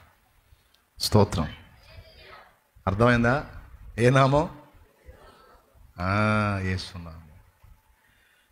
ఆ నామమును బట్టి మనం ఆమోదించబడ్డాం. ఆయనే మనకు నీతి. నీ నీతి ఎవరో తెలుసా? ఒక క్రియ కాదు, నీ నీతి ఒక వ్యక్తి, నీ పరిశుద్ధత ఒక వ్యక్తి, నీ జ్ఞానం ఒక వ్యక్తి, నీ విమోచన ఒక వ్యక్తి. ఆయన పేరు నజరేయుడగు యేసు.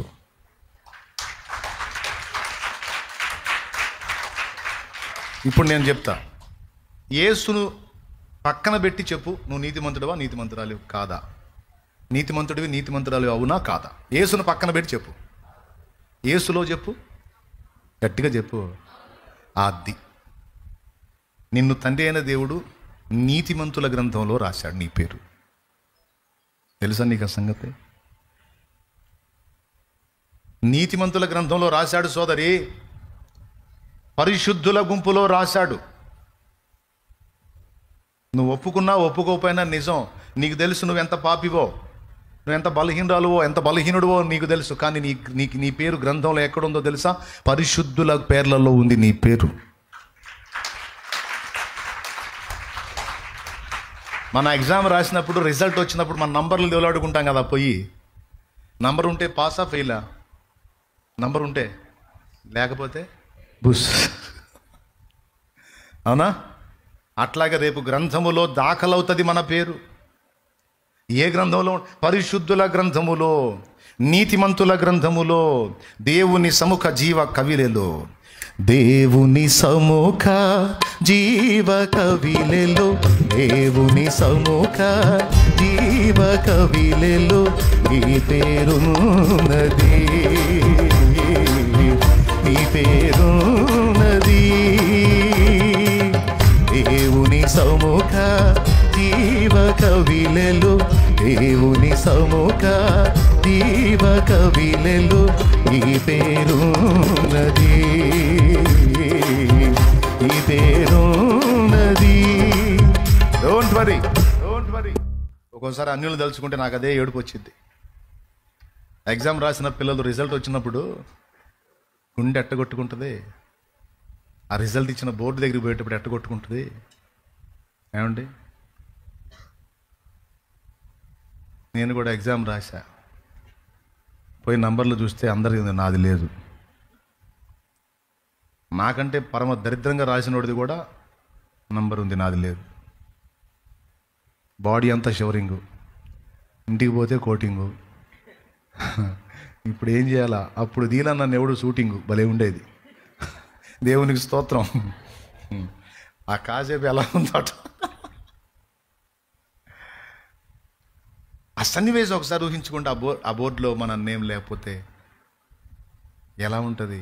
ఇదే ఫీల్, ఈ అనుభవాన్ని రేపు అనేక మంది అనుభవించబోతున్నారు.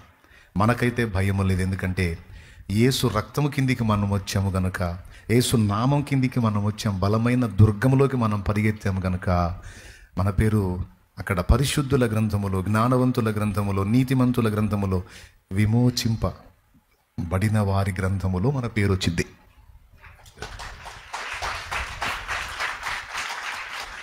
నీతిమంతునిగా నన్ను తీర్చి, నీదు ఆత్మతో నన్ను నింపినందునా, నీతిమంతునిగా నన్ను తీర్చి, నీదు ఆత్మతో నన్ను నింపినందునా, నిన్ను స్తుతించకుండా నేనుండలేను. నువ్వు చూపిన నీ కృపనే మరువలేను. నా విమోచకుడా యేసయ్యా.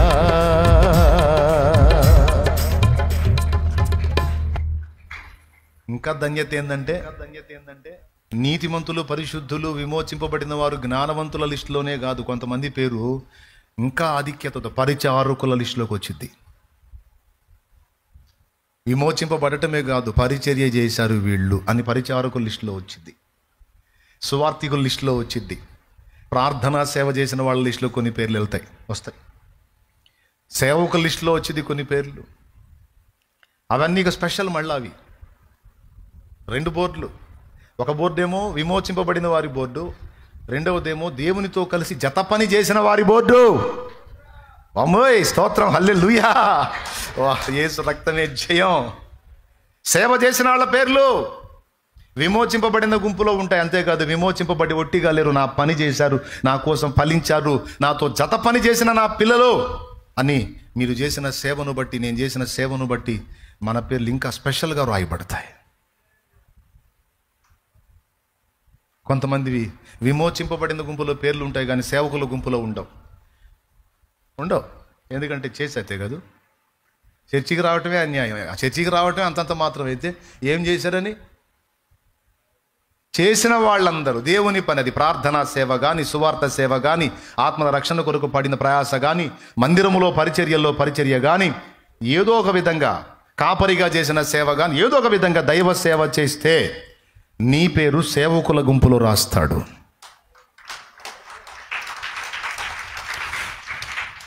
దేవుని సముఖ సేవక కవిలెలు, కవిల అంటే పుస్తకం.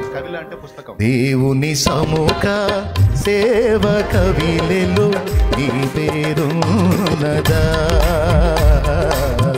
నా పేరున్నది. నిన్ను అడుగుతున్నా, దేవుని సముఖ సేవక కవిలెలు, దేవుని సముఖ సేవక కవిలెలు ఈ పేరున్నదా, నా పేరున్నది. నీ పేరు కూడా రావాలా? మర్యాదగా సేవ.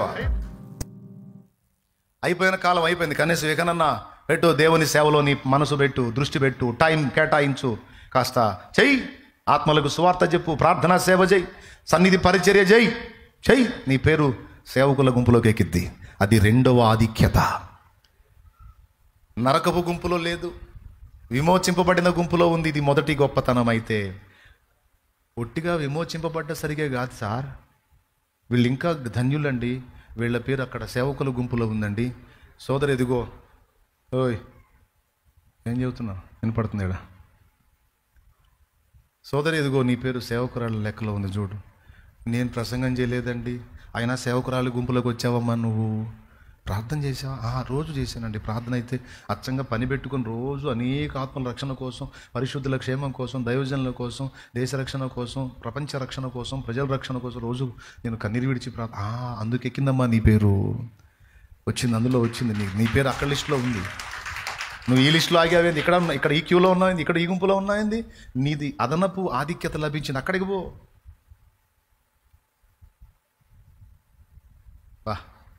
ఎంత ఆనందంగా ఉంటుందంటే చాలామంది ఊహించరు. అలాంటి ధన్యకరమైన అనుభవాలు ఉంటాయి అక్కడ. సావుతోనే ముగింపు అనుకుంటున్నారా? కానే కాదు. అట్టయితే సృష్టిలో ఇప్పటి వరకు ఆదాము నుంచి పుట్టిన వాళ్ళందరూ సచ్చికి అడ్రస్ లేకుండా పోయారా ఏంది? అడ్రస్ లేకుండా పోతే మన దేవుడు మృతులకు దేవుడా, సజీవులకు దేవుడా? నేను అబ్రహాము దేవుడను, ఇస్సాకు యాకోబు దేవుడను అని చెబుతూ వాళ్ళు ఇంకా ప్రజెంట్ ఉన్నారు అని చెప్తున్నాడు దేవుడు. మన దేవుడు మృతులకు కాదు, సజీవుల దేవుడు. అంటే మనం ఇక్కడ సజీవులమై ఉన్నాము, మనం కోల్పోయిన మనవారు అక్కడ సజీవులై ఉన్నారు. మనలో మృతుడు ఎవడు లేడు. దేవునికి స్తోత్రం. ఎంతమందికి అర్థమైందో ఏమో మరి. మన దేవుడు సజీవుల దేవుడు. చావుతో జీవితం అయిపోదు. ఆ తర్వాత అసలు లైఫ్ అక్కడి నుంచి స్టార్ట్ అయ్యి ఇక దానికి అంతము లేనంత జీవితం ఉంటుంది. చాలామందికి దిగులు, ఏందో దేవుడు చిన్న జీవితం ఇచ్చాడు, అప్పుడే 70 వచ్చినాయి, ఇంకేముంది, ఇంకా మహాబతితో ఒక 5 బతుకుతానేమో, 10 బతుకుతాను, ఇక బాటమేగా, ఏందో ఇంత చిన్న జీవితం ఇచ్చాడు. అవునా? ఇప్పుడు 50 దాటిన తృప్తి తీరిందా బతుకు మీద? ఇంకొక 150 ఉంటే బాగుండి అనిపిస్తుంది. దేవునికి స్తోత్రం. పెద్దగా చెప్పండి. ఇప్పుడు 50 దాటింది, ఇంక అయిపోయినట్టే లైఫ్ అనిపిస్తుంది. 50 దాటితే అంతే కదండి. 70 వస్తే, ఇప్పటికే 75 వస్తే, ఇప్పటికే 80 వస్తే, అరే జీవితం ఎంత చిన్న జీవితం ఇచ్చాడు ఏందిరా దేవుడు. ఇచ్చేదేదో కనీసం కాస్త పెద్ద జీవితం ఇస్తే బాగుండదు. అంటే పెద్ద జీవితమా? ఎంత పెద్ద జీవితం కావాలో? నువ్వు లెక్కించలేనంత పెద్ద జీవితం నీకు ఇచ్చాడు. జస్ట్ ఇక్కడ నుంచి ఊరు మారుతావు అంతే. జస్ట్ ఇక్కడ నుంచి నువ్వు నేను ఊరు మారుతాం అంతే. ఇక ఆ లైఫ్ స్టార్ట్ అయిందంటే ఇక దానికి అంతం లేదు.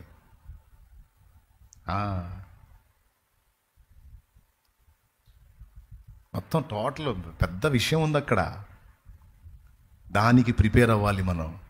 ఎంత సంపాదించాం, ఎన్ని మేళ్ళు కట్టాం, ఎన్ని పొలాలు కొన్నాం, ఎన్ని స్థలాలు కొన్నాం, ఎన్ని బిల్డింగులు కట్టాం, ఎంత బంగారం దాచిపెట్టాం, బ్యాంకులు ఎంత పెట్టాం, బీరువాలు ఎంత పెట్టాం, ఒంటి మీద ఎంత పెట్టాం, కూతురికి ఎంత చేపించాం, కోడలికి ఎంత, ఇవన్నీ లెక్కలు కాదు. దేవుని పని ఎంత చేశాను, దేవుని పని ఎంత చేశాను, మనకు ఆ లెక్క ఉండాలి. దైవ సేవ ఎంత చేస్తున్నాను, దేవుని కొరకు ఎంత ఫలిస్తున్నాను, దైవ చిత్తం ఎంత నెరవేర్చాను, రేపు నా లిస్టులో ఎంత ఉండబోతుంది. అక్కడ ఇక్కడ కుప్పేసి అవన్నీ ఏడేపోతాయి. మనకు తెలియందా ఏది? ఏమండి, ఒక్కొక్క కాలం దిగేసి తిరిగిద్ది పైనుంచి కింద దాకా. నాకుంది చూడండి అని కనపడేటట్టు అన్నీ బయటేసి, ఆ బంగారం అంతా బయటేసి ఒక్కొక్కడు దిగేసి తిరుగుతాడు. ఏమండి, చేతికి ఉన్న బ్రాస్లెట్, పెద్ద బ్రాస్లెట్ కనపడాలని కదిలి తిట్టంటుంటాడు. ఇక్కడ బ్రాస్లెట్ కనపడాలని, చూడండి రా నేను బ్రాస్లెట్ చేసుకున్నాను. నేను చెబుతున్నా, చచ్చినప్పుడు ఒంటి మీద ఉంచుతారా? పొరపాటున బంగారం అంతే పెట్టి పెట్టిలో పెట్టినా లేకపోతే గుంట్లో పెట్టినా, మీకు తెలుసా, పూడ్చిపెట్టిన వాళ్ళు వీళ్ళు బాగానే మళ్ళీ వాళ్ళు వచ్చి తవ్వి తీసుకుంటారు. అయ్యింది ఎవడు ఉంచడు. అవునా? ఎంతమంది ఒప్పుకుంటారు? అసలు గుంట్లో పూడ్చిపెట్టిన వాళ్ళు తీసుకున్న దాకా అసలు ఫ్యామిలీ మెంబర్స్ ఆగుతారా? గాజులుంటే మా అమ్మ చచ్చిపోయేటప్పుడు ఎన్నిసార్లు చెప్పిందో, నా గాజులు పెద్ద అమ్మాయికి అంటే లాగేసింది. వెంటనే రెండో కూతురు మేలుకుంటుంది, మా అమ్మ ఇది గాజులు తీసుకుంది, లాభం లేదు అని వెంటనే మెడ మీద పడిద్ది. ఎవరు? రెండోది మెడ మీద పడిద్ది. మా అమ్మ ఎన్నిసార్లు చెప్పిందో, అమ్మ పెద్దదానికి గాజులు, నీకు నా మెడలో హారం. అమ్మ నీకు నాంతాడమ్మా, శాంతాడు అంత చేపించానమ్మా, నీకు నాంతాడు, దేవునికి స్తోత్రం అని ఎన్నిసార్లు చెప్పిందోనమ్మా. మా అమ్మ గుర్తుగా నాకు ఇది కావాలి, ఇది ఏమో లాగేసింది. స్తోత్రం. ఆఖరికి ఎవడన్నా కొసరు ముక్కు పొడ కూడా బతక నేర్పించదానా, ఏది ఉంచరు. నువ్వు అంత కష్టపడి కట్టిన ఇంటిలో చచ్చిపోయిన నాడు ఇంటిలో కూడా ఉంచరు. బయట టెంట్ కింద నిన్ను పండుకోబెడతారు. అద్దె టెంటు, అద్దె బాక్సు, అద్దె బల్ల. ఇంట నుండి బయట బండ పెట్టినప్పుడు అర్థమైంది నీ కొంప కూడా అద్దె కొంపే అని. తెలుసా మీకు?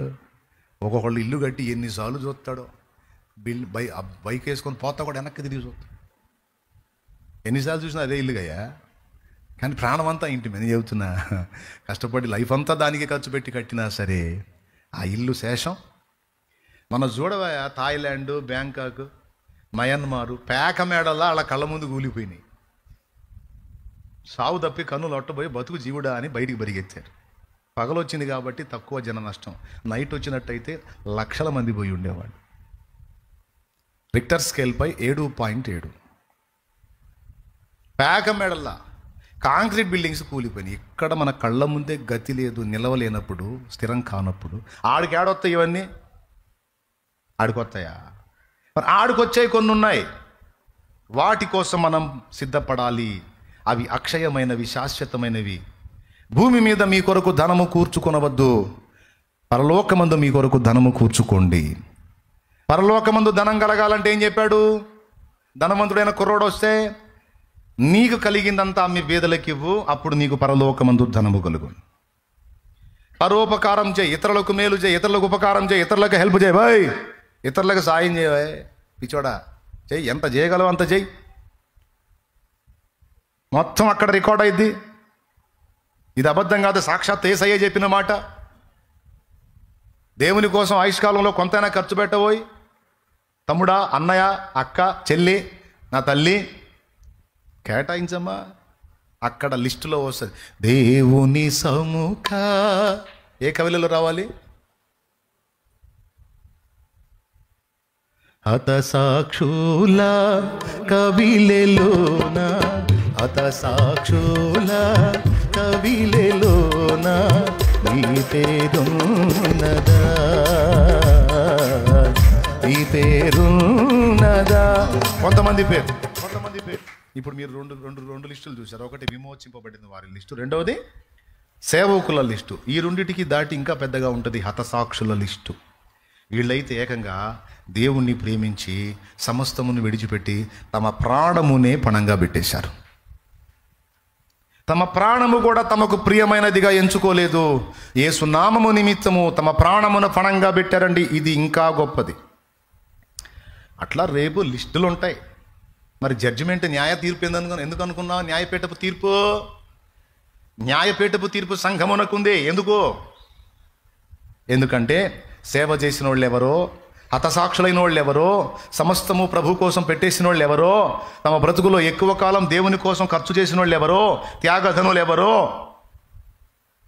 బాప్తీసం పొంది ఆదివారం కూడా సరిగా చర్చికి రాని సరుకెవరో,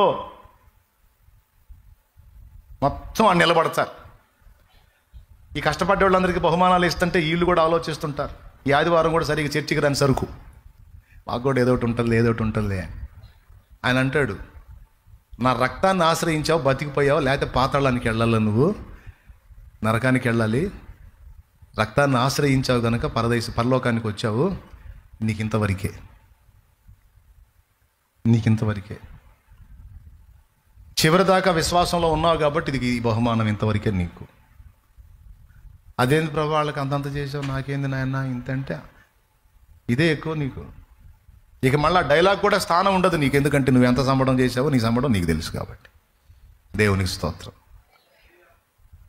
కాబట్టి ఇక్కడ క్రీస్తు యేసునందు విశ్వాసము ద్వారా మనం విమోచింపబడిన గుంపులోకి వచ్చేసాం. ఇది కూడా ఇంకొకటి కూడా చెప్పాలంటే, ఈ ఆధిక్యత కూడా నీకు నన్ను బట్టే కలిగిందంటాడు యేసయ్య.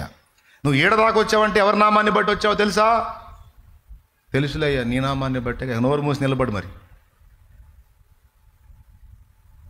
ఏడకు వచ్చేదానికి నేను అడ్డం ఉన్నాను కాబట్టి బతికిపోయా, లేకపోతే పోతావు నరకానికి. మీరు నమ్మండి, నేను చెప్పేది వాస్తవం. వీళ్ళందరికీ చెబుతున్నా, ఇక్కడ ఉన్న వాళ్ళకి, లైవ్లో ఉన్న వాళ్ళు చెబుతున్నా, తర్వాత వినేవాళ్ళు కూడా చెప్తున్నా. కొంతమంది వట్టి చేతులతో నిలబడతారు రేపు అక్కడ పరలోకంలో. ప్లాట్ఫామ్ బ్యాచ్ కూడా ఉంటుందంటే నమ్ముతారా? అంటే అంత కింది స్థాయి జీవితాన్ని కలిగిన వాళ్ళు కూడా ఉంటారు, అది నిజం. పరలోకములో గొప్ప స్థాయిలో ఉండేవాళ్ళు ఉంటారు, రాజ్యము నెలే వాళ్ళు ఉంటారు. అంతేకాదు కింది స్థాయి వ్యక్తులు కూడా ఉంటారు. వాక్యమే సమాధానం. రండి, ఒక్క వచనం చూపిస్తా. 1 కొరింథీ పత్రిక 3వ అధ్యాయము ఒక్కసారి తీయండి, అందులో ఉంటుంది చూడండి. కొరింథీయులకు రాసిన 1 పత్రిక. ఇంట్రెస్ట్గా ఉన్నారా? విసుగొచ్చిందా? అమ్మా సరుకుందా? అయిపోయిందా? 12, 13 వచనాలు కలిపి ఉంటాయి, చదువు. ఎవడైనను ఈ పునాది మీద బంగారము, వెండి, వెలగల రాళ్ళు, కర్ర, గడ్డి, కొయ్యకాలు మొదలైన వాటితో కట్టిన ఎడల వాని పని కనబడును. ఆ దినము దానిని తేటపరచును. బాగా విను. అది అగ్ని చేత బయలుపరచబడును. మరియు వాని పని ఎట్టిదో దానిని అగ్నియే పరీక్షించును. అది అయిపోయిందా? చదువు. పునాది మీద ఒకడు కట్టిన పని నిలిచిన ఎడల వాడు జీతము పుచ్చుకొనును. అద్దుగో. ఒకని పని కాల్చివేయబడిన ఎడల వానికి నష్టము కలుగును. అతడు తన మట్టుకు రక్షింపబడును గాని అగ్నిలో నుండి తప్పించుకున్నట్టు రక్షింపబడును. అది ఆ మాటను ఎప్పుడన్నా ఆలోచించారా?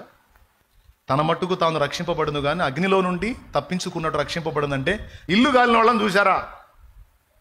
ఏమయ్యా, ఇల్లు గాలిపోయిన వాళ్ళని చూసారా? చెప్పండి. నైట్ ఇంట్లో పండుకొని నిద్రపోతున్నారు, ఇంటి చుట్టూ నిప్పు అంటుకుంది, చూస్తే పొగ గమ్మేసింది, ఇల్లు మొత్తం పొగ గమ్మేసింది, తలుపెట్టుందో అర్థం కావట్లా. నైటు బగ మంటలు లేచినాయి. ఇప్పుడు ఏం చేస్తారు? అబ్బాయి ఆ బీరువా తీసి తాళ్ళని తీసి, అబ్బాయి బంగారం తీయ్యా, అబ్బాయి పెద్దోడ బంగారం తీయ్యా, అమ్మాయి బట్టలు సర్దమ్మా, అమ్మా ఆ బేషన్లన్నీ బస్తాకేయమ్మా అంటే నీకు టైం ఉంటుందా? సెగ కొడతా ఇల్లు మొత్తం కాలిపోయి కింద పడతా, ఒక పక్క కూలిపోతా ఉంటే బీరువా లేదు, వస్త్రములు లేవు, దేశాలు లేవు. అర్థమైందా? సత్తా బతుకుతారు, ఇల్లు తగలబడితే పరిగెత్తారు అని బయట పరిగెత్తారు. కనీసం కట్టుకోవడానికి బట్టలు తీసుకునే పరిస్థితి కూడా ఉండదు. చావు తప్పించుకొని బయటికి పోయి నిలబడతారు రిక్త హస్తాలతో. మొత్తం గాలిపోయింది. కప్పుకోవడానికి దుప్పటి ఉంటుందా? పెద్దగా చెప్పండి. తినటానికి ఆహారం ఉంటుందా? చేతిలో ఖర్చుకి పైసలు ఉంటాయా? కాలిపోయే. అవునా? ఆఖరికి తెప్పాళ్ళలో బేషన్లు కూడా కరిగిపోయి ఉంటాయి. వస్త్రాలు కాలిపోయి ఉంటాయి. పడుకోవడానికి మంచాలు కాలిపోయి ఉంటాయి. అన్నీ కాలిపోయినప్పుడు ఏం మిగిలిద్దండి? ఇక మిగిలినవన్నీ ఎవడన్నా దానం చేస్తే బతకాలి. ఇలాగ ఏమీ లేని స్థితిలో కూడా కొందరు ఉంటారంటే నమ్మగలవా? ఎక్కడా? ఆ దినమున. ఎక్కడా? పరలోకంలో. కానీ నిజం అది. తన మట్టుకు తాను రక్షింపబడదు కానీ అగ్నిలో నుండి తప్పించుకున్నట్టు రక్షింపబడిందంటే ఇల్లు మొత్తం అంటుకుంది, బిరబరా బయటికి పరిగెత్తాడు, ఒంటి మీద ఉన్న కట్టుబట్టలు తప్ప ఏం మిగల్లా. నా చిన్నప్పుడు అన్ని పూరిళ్ళే. అప్పుడప్పుడు పేపర్లో వచ్చేది, అగ్ని కీలలకు 40 పూరిళ్ళు దగ్ధం అని టీవీలో వచ్చింది. 40 కుటుంబాలు నిరాశ్రయులయ్యారు. కట్టుకోవడానికి వస్త్రం లేదు, తినడానికి తిండి లేదు, వాళ్ళ డబ్బు బంగారం అంతా అగ్నిలో కాలిపోయింది. హృదయ విదారకమైన ఈ దృశ్యం చూస్తుంటే చూసేవాళ్ళు కంటతడి పెట్టకుండా ఉండదు. స్లో మోషన్లో మాట్లాడుతూ ఉంటారు. దేవుని స్తోత్రం. అగ్నిలో నుండి తప్పించుకున్నట్టు రక్షింపబడిందంటే శేషమేమీ మిగలదని అర్థం. అది ఎంత దరిద్ర బతుకో చూడు. కానీ కొంతమంది క్రైస్తవులకు అది కూడా, అలాంటి గతి కూడా వచ్చిద్దని చెప్పేశాడు యేసయ్య. అంతసేటు శాశ్వత జీవితంలోకి వెళ్ళి, అంతసేటు పరలోకంలోకి వెళ్ళి, అక్కడికి పోయి ప్లాట్ఫామ్ బతుకు ఏమీ లేని బతుకు ఎట్లా? కానీ ఉంటుంది. మరీ ఏమీ లేకుండా ఎట్ట ప్రభా, ఖర్చుకు ఏదన్నా పైసలు కూడా ఇవ్వకుండా అంటే పరలోకం వచ్చావు చాలు, నరకానికి పోకుండా. లేకపోతే అగ్ని ఆరని పురుగు జావని స్థితికి వెళ్ళాల్సి వచ్చేది. నువ్వు ఆ అగ్నిలో గాలాల్సి వచ్చేది. బయటికి తప్పించాను, ఏదో బతుకుపో, ఎవరి కిందో బతుకుపో అంటాడు. ఎంతమందికి అర్థమైంది? నిద్ర లేచారా?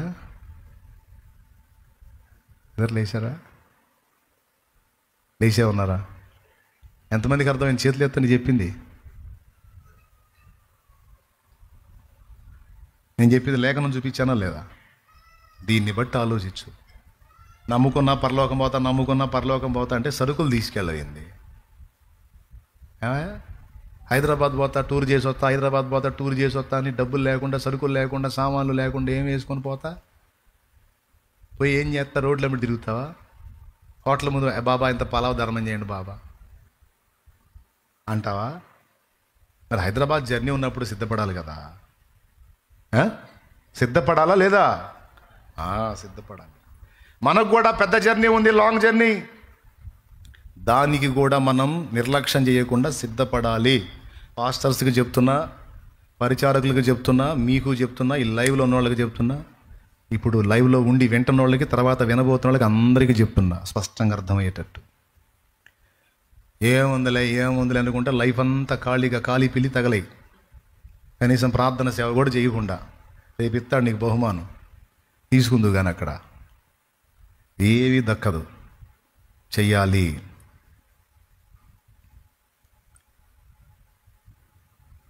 ఓకేనా? రైట్. ఫస్ట్ మనం ఏ నామాన్ని బట్టి రక్షింపబడ్డాం? ఆయనే మనకు నీతి, జ్ఞానము, పరిశుద్ధత, విమోచన అన్నీ ఏ నామంలో దక్కినాయి? యేసు నామంలో దక్కినాయి. మన రక్షణ ఆ నామంలో. ప్రార్థనకు జవాబు, రోగికి స్వస్థత, దయ్యాల నుండి విడుదల, మంత్రశక్తులపై జయము, సమస్తము ఏ నామంలో? యేసు నామం. ఇప్పుడు మనం తండ్రి అయిన దేవునికి ఎలా కనపడతాం? సైతానులా కనపడతాం. ఎట్ట కనపడతాం? నీతిమంతుల్లా కనపడతాడు. ఎందుకంటే నీతిమంతుడు మన మీద ఉన్నాడు గనక.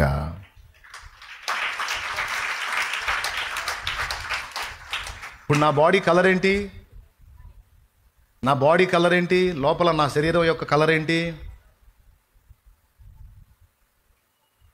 నీ బాడీ కలర్ మాకేం తెలిసిదిరా అంటారా? కొంచెం ఇక్కడ కనపడుతుంది చెప్పండి, ఏం కలర్ ఇది? తెలుపు అయితే కాదుగా. ఇప్పుడు వైట్. మీకు ఏం కనపడుతుందండి?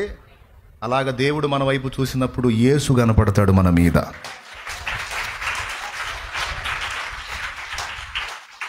ఓకేనా? దీన్ని బట్టి ఇప్పుడు యేసయ్యను బట్టి విమోచింపబడ్డామా లేదా? పరిశుద్ధులమా లేదా? నీతిమంతులమా లేదా? జ్ఞానవంతులమా కాదా? రైట్. అయితే వినండి, అయితే ఎంత బంగారపు తొడుగు తొడిగినా నల్లతుమ్మ చెక్క లోపల. స్తోత్రం. ఇక ముగింపు, నిజంగా ముగిస్తున్నా సంతోషంగా. ఎంత గోల్డ్ కవరింగ్ వేసినా, గోల్డ్తో ఎంత కవర్ చేసినా లోపల నల్లతుమ్మ చెక్క. ఇప్పుడు దేవుడు పూనుకున్న పని ఏంటంటే ఆ నల్లతుమ్మ చెక్కను కూడా రూపాంతరపరచి పైనున్న గోల్డ్ లాగానే లోపల నుంచి కూడా పూర్తిగా గోల్డ్గా రూపాంతరం చెందించాలని దేవుడు పూనుకున్నాడు. అది విషయం. మన పైన కప్పిన వాని స్వభావం ఎలాగునో, మన పైన కప్పిన వాని స్వభావం ఎలాగునో కప్పుకున్న వాని స్వభావం కూడా అలాగునే రూపాంతరం చెందించడానికి దేవుడు పూనుకున్నాడు. దేవుడి గొప్పతనం ఒక మాటలో చెప్తా. దేవుడు ఏం చేస్తాడో తెలుసా? ఫస్ట్ టైటిల్ ఇస్తాడు, తర్వాత నెరవేరుస్తాడు. మనకేం టైటిల్ ఇచ్చాడు? అనీతిమంతుల్ని పట్టుకొని నీతిమంతులు అనే టైటిల్ ఇచ్చాడు. టైటిల్ ఇచ్చినప్పుడు ఇప్పుడు నీతిమంతుల్ని చేయకుండా ఉంటాడా? క్రీస్తును బట్టి మాత్రమే గాక మన క్రియలను కూడా నీతిమంతురాలి క్రియలుగా మార్పు చెందించడానికి దేవుడు పూనుకున్నాడు. క్రీస్తును బట్టే పరిశుద్ధత గాక మన క్రియలలో కూడా పరిశుద్ధత వచ్చునట్లు మనల్ని ఆ విధంగా బ్యాలెన్స్ చేయడానికి దేవుడు పూనుకున్నాడు. దేవుడు మనల్ని ఆ విధంగా రూపాంతరం చెందించడానికి పూనుకున్నాడు. నల్ల తుమ్మ చెక్కని కూడా బంగారంగా మార్చడానికి ఇప్పుడు దేవుడు పనిచేస్తున్నాడు. ఎంత చేసినా నల్ల తుమ్మ చెక్క బంగారం ఎట్టయిద్దండి? కాదుగా. అది అసంభవంగా అంటే నీకు నాకు అసంభవం. యెహోవాకు అసాధ్యమైనది ఏదైనా గలదా? దేవుడు చేస్తాడు. నల్ల తుమ్మ చెక్కనే బంగారముగా చేయగల సత్తా, దమ్ము, జ్ఞానం, శక్తి, పనితనం నా దేవుడికి ఉంది. నిన్ను నన్ను అలా మార్చడానికి దేవుడు పూనుకున్నాడు. వాస్తవంగా క్రీస్తును బట్టి మనం అంతా అయ్యాము కానీ, నీతిమంతులం, పరిశుద్ధులం, జ్ఞానవంతులం, విమోచింపబడిన వారం అయ్యాము కానీ మన శరీరం ఇంకా విమోచింపబడలా. రెండూ కరెక్టే అన్నాను. మనలో ఇంకా పాపము యొక్క తత్వము మన శరీరంలో ఉంది. ఇది రోమాపత్రిక 7వ అధ్యాయం 18వ వచనంలో పౌలు చెప్పాడు. గలతీ పత్రిక 5వ అధ్యాయం 19వ వచనంలోను 17వ వచనంలోను పౌలు చెప్పాడు. మన శరీరములో ఇంకా పాపము యొక్క బీజం పనిచేస్తుందని. అర్థమైందా? కాలేదా? ఏం పనిచేస్తుంది మన శరీరంలో? మనమేమో నీతిమంతుల లిస్టులో ఉన్నాము, మన క్రియలు చూస్తేనేమో పాపుల లిస్టులో ఉన్నాయి. మనమేమో విమోచింపబడిన వారి లిస్టులో ఉన్నాము, మన చేష్టాలు చూస్తేనేమో విమోచన పొందని వారి లిస్టులో కనపడుతున్నాయి. ఎట్లా అంటే వినండి, రక్షణ పొందగానే దేవుని జ్ఞానమంతా మనకు అర్థం కాదు. కంక్లూషన్కి వస్తున్నా. రక్షణ బాప్తిస్మం పొందగానే టోటల్గా దేవుని జ్ఞానమంతా మనకు అబ్బేసేయదు. దేవుని సంగతులన్నీ మనకు తెలిసిపోవు. అప్పుడు అది ఏ దశ తెలుసా? అజ్ఞాన దశ. ఈజీగా చెప్పొచ్చు. పుట్టిన పిల్లవాడికి ఏమన్నా తెలుసా? వాడికి బట్టలు కట్టుకోవటం తెలుసా? ఎలా బ్రతకాలో తెలుసా? ఎలా నడవాలో తెలుసా? వాడి ఆకలి ఎలా తీర్చుకోవాలో వాడికి తెలుసా? వాడికి తెలిసింది ఒక్కటే, ఆకలి అయితే కేరమంటాం, కడుపు నిండితే నిద్రపోవటం. కానీ వాడి ఆ దశని తల్లి గుర్తించి వాడు ఏమీ చెప్పుకోలేడు, ఏమీ తెలియని అజ్ఞాన దశలో ఉన్నాడని ఆఖరికి వాడి 1-2తో సహా అమ్మే క్లీన్ చేసింది. ఆకలికి ఆహారం ఆమె పాలిచ్చిద్ది, వస్త్రంతో వాడిని శుభ్రపరిచిద్ది, స్నానం చేయించిద్ది, వాడికి 1-2 క్లీన్ చేసిద్ది, వాడు పక్క దడిపితే ఆ వస్త్రాలని మార్చిద్ది. వాడికి ఏది చూసుకునే పని లేదు. ఇక వాడు 5 ఏళ్ళోడు అయ్యాడు అనుకో, అప్పుడేం చేసిద్దు మీరు చెప్పండి? 5 ఏళ్ళోడు అయ్యాడు అనుకో, వాడు 1 రోజు చేస్తే పోయి శుభ్రం చేసిద్దా? శుభ్రం చేసుకోకపోతే 4 బాధిద్ది. అడ్డగాడిదలాగా ఉన్నావు, దున్నదిన్నట్టు తింటున్నావు. ఓ ఓరా ఓ శుభ్రం అంటదా, లేకపోతే దా యదా నా బతుకంతా శుభ్రం చేస్తారా రా యదవా అంటదా? అన్నీ నేర్పిద్ది. అదేందమ్మా పుట్టినప్పటి నుంచి నువ్వే చేసావుగా అమ్మా, ఇప్పుడు కూడా నువ్వే చేయమ్మా అంటే, ఒరే అది అజ్ఞాన కాలము. అప్పుడు నేను చూసి చూడనట్టు నిన్ను సహించాను, నువ్వు ఎలా ప్రవర్తించినా భరించి నేను నిన్ను ఆదరించాను, పోషించాను, నీకు అన్నీ చేశా. ఎల్లకాలం అలా ఉండటానికి లేదు, ఇది పాయింట్. స్తోత్రం. అర్థమైందా? చదివిన పాయింట్ ఇది. ఇక ఎల్లకాలం అలా ఉండటానికి లేదు. ప్రతి వానిని గతకాలమందు తమ తమ మార్గముల యందు నడవనిచ్చెను. రక్షణ పొంది కూడా నువ్వు కొన్ని తప్పటడుగులు వేస్తే దేవుడు కోప్పడలా, మౌనంగా సహించాడు. రక్షణ పొంది కూడా కొన్ని పిచ్చి చేష్టలు చేస్తే దేవుడు కోప్పడలా, మౌనంగా భరించాడు. ఎందుకంటే పసిబిడ్డలే అజ్ఞానం. అన్నీ తెలుసా? అన్నీ నిభాళించుకునే శక్తి ఉందా? ఇప్పుడే కదా లైన్లోకి వచ్చింది, ఇప్పుడే కదా లైన్లోకి వచ్చాడని భరించాడు. అయితే దాన్ని ఆట్టే కాలము కొనసాగనీయడు. అది మనం గుర్తుపెట్టుకోవలసిన విషయం. ఉద్దస్తమానం నేను ఇలాగే అజ్ఞాన కృత్యాలు చేస్తానంటే ఒప్పుకోడంట. మరి ఏం చేస్తాడు? మారు మనసు పొందాలి, సరి చేసుకోవాలని పిలుస్తున్నాడు. నేనే మీకు టైటిల్ ఇచ్చేలే, నీతిమంతులను రాపిచ్చాలే, ఎట్టబడితే అట్ట బతికిన ఇబ్బంది లేదు, లిస్టులో అయితే నీతిమంతుడని పేరు ఉందిలే, ఏం పర్లా అనలా.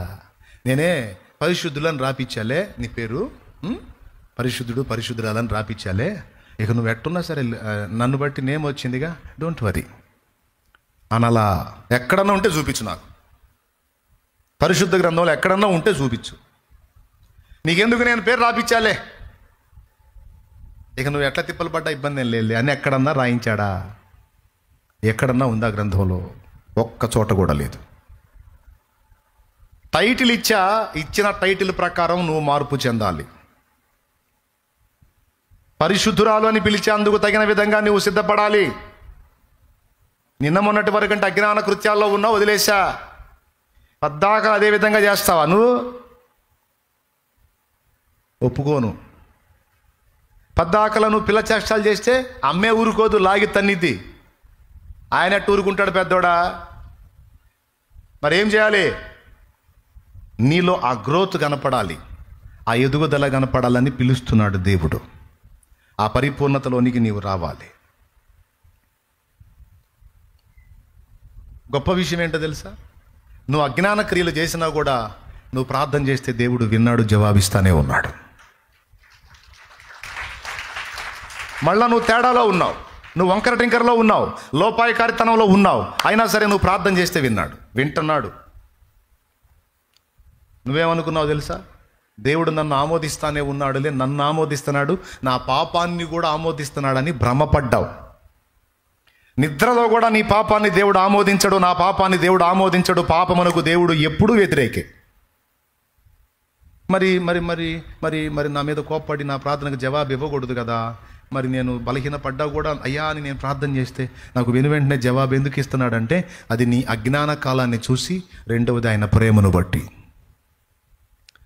ప్రతివారు తమ తమ మార్గాల్లో నడుస్తున్నా సరే ఆయన ఆహారమునిచ్చాడట, వర్షాన్ని ఇచ్చాడట, ఫలవంతమైన ఋతువులనిచ్చాడట, మేలు చేయుట చేత తన్ను గూర్చిన సాక్ష్యము లేకుండా చేయలేదట.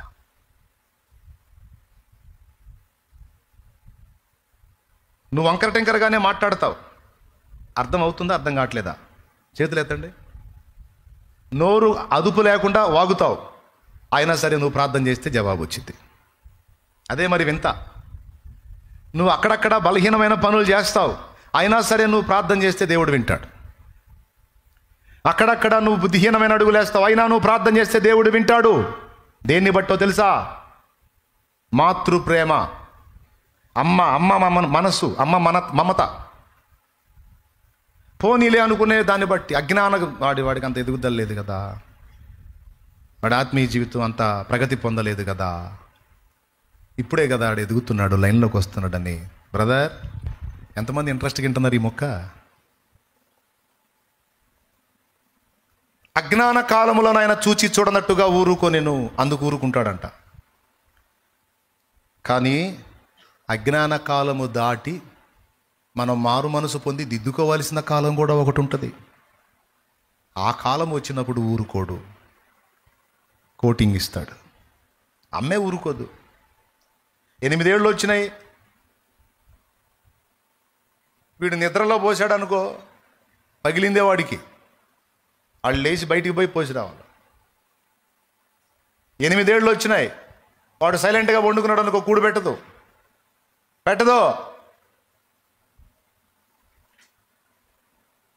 వాడు అట్టనే వండుకున్నాడు అనుకో, దగ్గరకు వచ్చి అడిగేది, ఎరా అన్నవద్దా అంటది.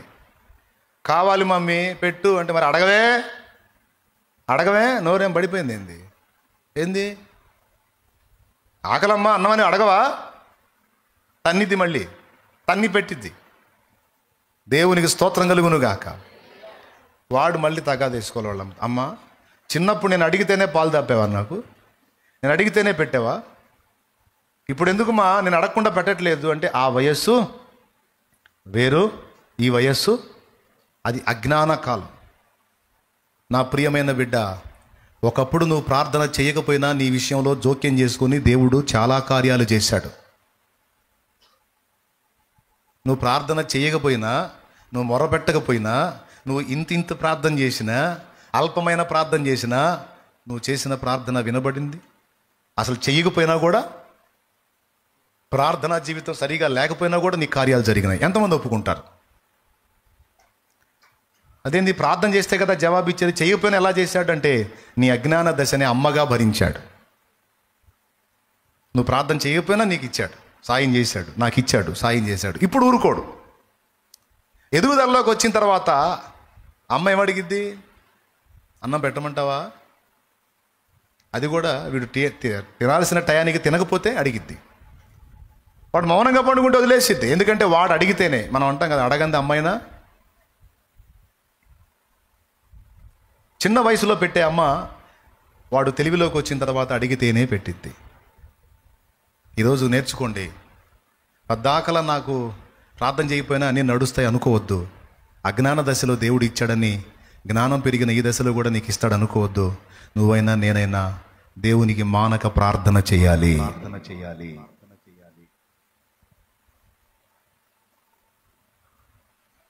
ప్రార్థన చేయాలి.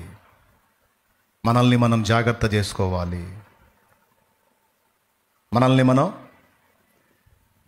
ఇప్పుడు మొత్తం నీకు అమ్మ కొడుకు మీదే చూపిస్తా. మొత్తం అమ్మ కొడుకు మీదే చూపిస్తాను. సైకిల్ వేసుకొని రోడ్డు మీద వస్తున్నాడు అనుకోడు, 8 ఏళ్ళ కొడుకు. వాడు సరిగా రాకుండా స్పీడ్గా వచ్చి ధనామని పడ్డాడు అనుకో, పైకి లేపి ఇంటికి తెచ్చి తగిలిన దెబ్బలు కాక ఇంకా 4 తన్నిద్దా తన్నదా? అది కూడా ఆమె చెబుతాడు, రే రే రే నిదానం సర్ర ధమాను పడ్డాడు. పడింది కాక, వాడి మోకాళ్ళు కొట్టకపోయింది కాక, వాడి చెవు పట్టుకొని లేపి పెట్ట 4 పీకి, ఆ నడమంత్రం ఏంది, ఆ మిడిమేళం ఏంది? నేను కేకేస్తున్నాగా, వీడి కింద కాళ్ళు పగిలి వాడు ఒక పక్క ఆ బాధ, పైన కోటింగ్. అంతేనా? లేకపోతే పడితే పడ్డలుదానన్నా అంటదా? నువ్వేమంటావు తల్లి, నువ్వు చెప్పమ్మా. ఏం చేస్తా? ఏం మాట్లాడరేంది? ప్రార్థన చేస్తా, కళ్ళు మూసుకుంటా. మీకేది ఇంట్రెస్ట్ లేనట్టుంది. నువ్వేం చేస్తా బ్రదర్? నువ్వేం చేస్తావు? నీ కొడుకుని నువ్వు కేకేస్తున్నావు, వాడు వచ్చి స్పీడ్గా పడ్డాడు. ఏం చేస్తా? అంతావా తన్నవా? ఎందుకు? వాడంటే కక్ష నీకు. దెబ్బ తగిలిందన్న ప్రేమ. పనికి మానలోడ నీకేరా దెబ్బ తగిలించుకుంటా చూసి నేను ఏడవాలా? కడుపు తీపినది ఏమన్నా అయితే సస్తే ఉడ్రను దరిద్రుడా. ఆ ప్రేమ ఉప్పొంగి ఆ కోపంతో ఫస్ట్ చూస్తారు, అడిగి ఏమన్నా అయిందా కాలేదు, బాగానే ఉన్నాడు అనుకో, అప్పుడు బాధుడు సెక్షన్ ఉంటుంది.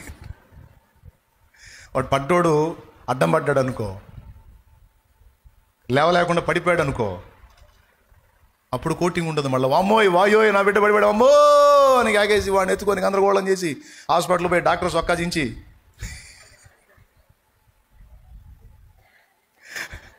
నర్సుల్ని కొట్టి కాంపౌండర్లను కొట్టి ఇంత సీన్ ఉంటుంది. ఎందుకంటే ఇదంతా మమతను బట్టి. దేన్ని బట్టి? అంత వాళ్ళిద్దరి దగ్గరే మనం చూడవచ్చు. ఇప్పుడు వాడు తన్ను తాను భద్రం చేసుకునే విషయంలో మెళకువగా ఉండాలి. మెళకువగా ఉండకపోతే వాడికి ఆ దెబ్బలు తగిలింది కాక ఈయనకున్న ప్రేమను బట్టి మళ్ళా 4 కోటింగులు పడతాయి. మళ్ళీ చిన్నప్పుడు తనదు. తన్ను తాను కాపాడుకునే ఏజ్ వచ్చినా కూడా వాడు జాగ్రత్త చేసుకోకపోతే అయిన నష్టం కాక అదనంగా 4 కోటింగులు దేవుని వైపు నుంచి పడతాయి. ముందే ఇబ్బంది పడి నేను చేస్తుంటే మళ్ళీ ఈ కోటింగ్ ఏంటంటే ఎందుకు చేశావు, నీకేమన్నా అయితే నేను తట్టుకోగలనా, అందుకే నేను బెత్తం వాడుతున్నా, అంతా నిన్ను అంటాడు. నిజంగా మీకు అర్థమవుతుందా? అంటే నువ్వు భద్రత లేకుండా ఉండటానికి రైట్, నిన్ను నువ్వు కాపాడుకునే విషయంలో మెళకువగా ఉండాలి. అపవాది గర్జించు సింహం వల్ల ఎవరిని మింగుదునని వెతుకుతూ తిరుగుచున్నాడని లేఖనంలో రాయించాడు. నిబ్బరమైన బుద్ధి గలవారే నిద్రపోండి, ఏం పర్వాలా నేను చూసుకుంటానులా. నిబ్బరమైన బుద్ధి గలవారై నిద్రమొఖాలు కాకుండా మెళకువగా ఉండండి అన్నాడు. అంటే నిన్ను నువ్వు ప్రొటెక్ట్ చేసుకునే విషయంలో వివేచనగా అడుగులేయాలి, మెళకువగా అడుగులేయాలి. తస్మాత్ జాగ్రత్త అనే దాని అర్థం. మనల్ని మనం సేవ్ చేసుకోవటానికి, భద్రం చేసుకోవటానికి మనం మెళకువగా ఉండాలి. శుభ్రపరచుకోవటానికి మెళకువగా ఉండాలి, ఎదగాలి. ఆ విషయంలో కూడా ఒకప్పుడు మనకి శుభ్రపరచుకోవటం తెలియదు. ఆ అజ్ఞాన కాలాలు చూసి చూడనట్టు ఊరుకున్నాడు, ఆయనే శుద్ధి చేశాడు. ఇప్పుడైతే మన ఎదుగుదలలో శుద్ధీకరణ కూడా ఒకటి. ఎప్పటికప్పుడు మనమే యేసు రక్తాన్ని ఆశ్రయించి ప్రతి లోపాన్ని, చిన్నదే కానీ పెద్దదే కానీ ఒప్పుకొని దిద్దుకొని ఎప్పటికప్పుడు శుద్ధి చేసుకోవటం కూడా మన పనే. పద్దాకలైన నువ్వు అడిగిన అడగకపోయినా కడగడు. ఆయన రక్తం ఉంది, నువ్వు ఎప్పటికప్పుడు వెళ్ళి కడుక్కోవాలి, శుద్ధి చేసుకోవాలి. 2, అవసరాలకు సహాయము నువ్వు అడగాలి. 3, దేవుడు చెప్పిన మాటల్ని తీవ్రంగా తీసుకోవాలి. 4, చిన్నప్పుడు ఏమైనా ఆజ్ఞలు ఉంటాయా పిల్లలకి? చంటి పిల్లలకు ఆజ్ఞలు ఉంటాయా? పట్టించుకోదు, వాడికి ఏం చెప్పదు కూడా. కానీ వాడు ఎదిగే కొద్దీ పనులు చెప్తూ ఉంటుంది. వినకపోతే రా పోయి ఆ కిరాణా షాప్ కాడికి వెళ్ళి ఫలానా కట్టించుకొని రా అంట. నాకు చిన్నప్పుడు చెప్పావా నువ్వు ఇవన్నీ? కాదు మమ్మీ, నాకు చిన్నప్పుడు చెప్పావా, ఇప్పుడేం పనులు చెప్తున్నా ఏంది అసలు, నాకు నేను చేయను అంటే, సరే బేటా పో తినిపో బేటా అంటదా? మళ్ళా కోటింగ్. అసలు ఇదేందో అర్థం కాదు మనకు. అసలు అన్ని కోటింగే. కింద పడితే కోటింగు, శుద్ధి చేసుకోకపోతే కోటింగు, అడక్కపోతే కోటింగు, చెప్పిన పని చేయకపోతే అంతా కోటింగేనా?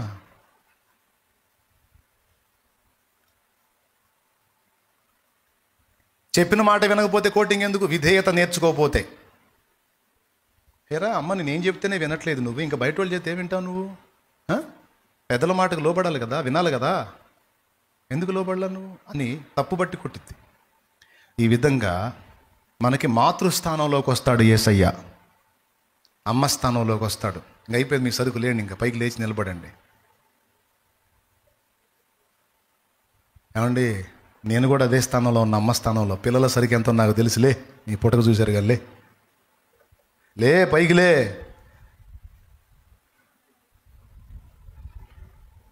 దేవునికి స్తోత్రం.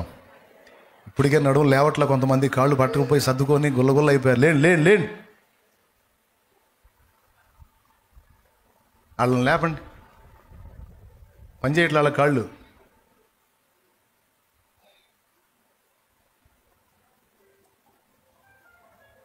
మిగిలింది ఏమైనా ఉంటే తర్వాత జీవితాలే, విన్నాయి చాలు. ఇక్కడ నువ్వు అమ్మగా గుర్తించు యేసయ్యని. అమ్మ, జీవితాంతం నేను అలానే ఉంటానమ్మా అంటే కుదరదు. అమ్మ ఏం ఆశించుదో తెలుసా? నిన్ను నువ్వు భద్రం చేసుకోవాలి, నిన్ను నువ్వు శుద్ధి చేసుకోవాలి, నువ్వు అన్నీ అడిగి సంపాదించాలి జ్ఞానాన్ని, నువ్వు తెలివిగా ఉండాలి, వివేకంగా ఉండాలి. సింపుల్గా చెప్పాలంటే తండ్రి తల్లి వాళ్ళ బాధ ఏందో తెలుసా? పిల్లలకి వెళ్ళి చూసి, రే నాకంటే గొప్పగా ఉండాలిరా నువ్వు.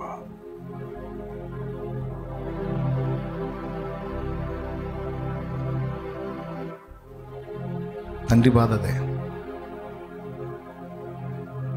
తండ్రి ప్రేమను బట్టి. తల్లి బాధ అదే. ఎందుకమ్మా ఊరక నా మీద కోప్పడతావు, ఎందుకమ్మా నా మీద చిరాకు పడతావు అంటే, ఒక్కోసారి తల్లి కన్నీళ్లతో చెప్పిద్ది, నువ్వంటే నా కక్షణ, నువ్వంటే నా కక్షణ, నువ్వంటే నాకు ద్వేషమా, నేను నిన్ను ప్రేమించలేదా, నా కడుపు కట్టుకొని నీకు ఆహారం పెట్టలేదా, వస్త్రాలు ఇవ్వలేదా, ఇంతకాలం నిన్ను చూడలేదు, నువ్వంటే కక్షణ. లేదమ్మా, కొన్ని దిద్దుకోవాలి, నువ్వు కొన్ని సరి చేసుకోవాలి, కొన్ని బ్యాలెన్స్ చేసుకోవాలి, నీ ఫ్యూచర్ బాగుంటుందమ్మా. అప్పుడు నేనున్నా లేకపోయినా నువ్వు హాయిగా బతకగలుగుతావు, నా బిడ్డగా మంచి పేరు పొందుతావు. నాకు గొప్ప పేరు లేకపోయినా నా బిడ్డగా నీకు మంచి పేరు ఉండాలి. నాన్న గుండె అదే, అమ్మ గుండె అదే. తాము ఎలా ఉన్నారో పట్టించుకో. తమ పిల్లల క్షేమం, తమ పిల్లల ఎదుగుదల, తమ పిల్లల అభివృద్ధి, తమ పిల్లల భవిష్యత్తు దృష్టిలో పెట్టుకొని కోప్పడతారు నాన్న అమ్మ. ఎంతమందికి అర్థమైంది? అలాంటి మాతృస్థానంలో నా యేసయ్యను ఊహించుకోండి. ఊహ కాదు, నిజం అది. అమ్మ చూపలేదు నీ ప్రేమ, నాన్న చూపలేడు నీ ప్రేమ. అమ్మ చూపలేదు నీ ప్రేమ, నాన్న చూపలేడు నీ ప్రేమ. బంధుమిత్రులు ప్రాణహితులు, బంధుమిత్రులు ప్రాణహితులు ఎవరు చూపలేరు నీ ప్రేమ, ఎవరు చూపలేరు నీ ప్రేమ. అమ్మ చూపలేదు నీ ప్రేమ, నాన్న చూపలేడు నీ ప్రేమ. అమ్మ చూపలేదు నీ ప్రేమ, నాన్న చూపలేడు నీ ప్రేమ. Praise the lord.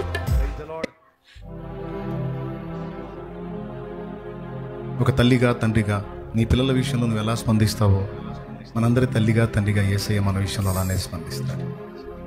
అజ్ఞాన కాలంలో నీ పిల్లల్ని అంతగా పట్టించుకో. చిన్నాళ్ళే, తెలియదులే, తెలిస్తే అలా ఎందుకుంటారులే, తెలిసి తెలియనాళ్ళే అని. కాలం గడిచిపోతున్న కొద్దీ, పిల్లల్లో ఎదుగుదల వస్తున్న కొద్దీ కోప్పడతాం. చిన్నదాన్ని కూడా వదిలిపెట్టాం, ప్రతిదాన్ని ప్రశ్నిస్తాం. నీ బిడ్డల్ని కంట్రోల్ చేయడానికి ట్రై చేస్తావు, నీ బిడ్డల్ని కట్టడి చేయడానికి, జ్ఞానవంతులుగా చేయటానికి, గొప్పవాళ్ళుగా చూడటానికి తప్పిస్తావు. ఇదంతా ఎందుకు చేస్తావో తల్లి? నీ బిడ్డల ఫ్యూచర్ని దృష్టిలో పెట్టుకొని, నీ పిల్లల ఫ్యూచర్ దృష్టిలో పెట్టుకునే కదా తండ్రి. యాజ్ ఇట్ ఈజ్గా మన అందరి తండ్రి యేసయ్య కూడా అంతే. మారు మనసు పొందుదాం, దిద్దుకుందాం. కొద్దిస్తూ మనం పిల్లకాయలాగా మనం ప్రవర్తించొద్దాం. దేవుడు మనల్ని హెచ్చరిస్తే ఎందుకు హెచ్చరిస్తున్నాడో నేర్చుకుందాం, మెళకువగలిగి నడుచుకుందాం. విన్న విషయాలన్నీ మన హృదయంలో నా తండ్రి స్థిరపరచునుగాక. మన తండ్రి అయిన దేవుని ప్రేమ, ఆయన ప్రియకుమారుడు మనందరి ప్రాణప్రియుడైన యేసయ్య శాశ్వత నిత్య కృప, పరిశుద్ధాత్మతోటి మనోహర దివ్య సహవాసం, సమాధానం సమకూడిన మనకు సకల పరిశుద్ధులకు సార్వత్రిక సంగమంతటికి సదాతోడే మనం నడిపించునుగాక. ఆమేన్. ప్రవేశ రక్తమునకు జయ, ప్రవేశ రక్తమునకు జయ, యేసు నామమునకు సంపూర్ణ విజయం కలుగునుగాక. ఆమేన్. అజ్ఞాన దశలో ఉన్న అజ్ఞాన కృత్యాలు మార్చుకుందాం.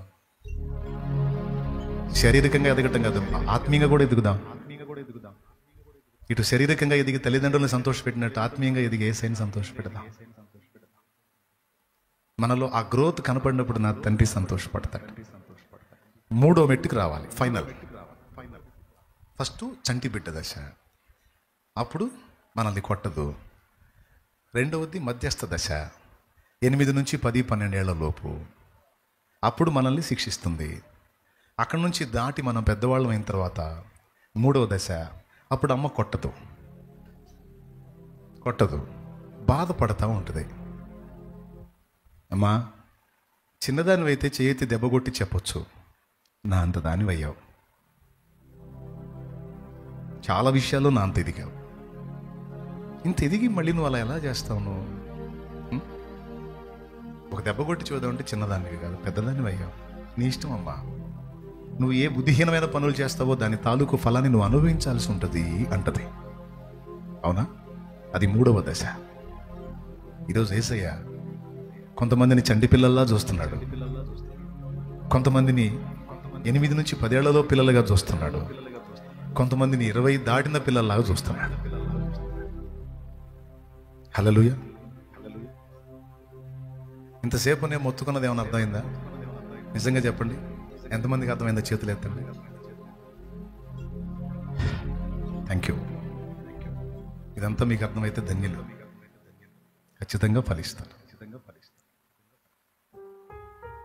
కొంతమందిని నా ప్రభు గౌరవిస్తున్నాడు, చీటికి మాటి కొట్టట్లా. ఎందుకో తెలుసా? నువ్వంటే గౌరవం ఆయనకి. పిల్ల పెద్దదైంది, ఎదిగింది, కొడుకు ఎదిగాడు, వాడిని ఏం చేసుకునేది నేను? పెద్దోడయ్యాడు, వాడు కొడితే బాధపడతాడు, తిడితే బాధపడతాడు కదవా అని ఆ కొడుకుని చూసి ఏమంటావు తెలుసా? అరే చిన్నోడు ఏదో దెబ్బ కొట్టి చెప్పావంటరా, పెద్దోడు అయ్యాడు, జాగ్రత్తరా, నువ్వు మూర్ఖంగా వెళితే దాని ఫలితం నువ్వు అనుభవించాల్సి ఉంటుందిరా, చూసుకోయా. లేకపోతే దాని ఫలితాన్ని నువ్వే అనుభవించాల్సి ఉంటుంది, చూసుకోయా. నువ్వంటే నాకేం కక్ష కాదురా, నువ్వంటే నాకేం ద్వేషం కాదు, నీ లైఫ్ బాగుండాలని అంతే. యాజ్ ఇట్ ఈజీగా నా ప్రభు కూడా అంతే అడుగుతాడు, అంతే చెప్తాడు. సరి చేసుకుందాం. ఎదిగిన పిల్లలమై దేవుడు మనల్ని చూసి మురిసిపోయేటట్టు, సంతోషపడేటట్టు జాగ్రత్త తీసుకుందాం. మనం మెలకుగా ఉంటే, మనం చురుగ్గా ఉంటే, మనం షార్ప్గా ఉంటే చాలా హ్యాపీ ఫీల్ అవుతాడు. నా బిడ్డకి చెప్పే పనే లేదు, బ్యాలెన్స్ చేసుకుంటాడు, బ్యాలెన్స్ చేసుకుంటుంది.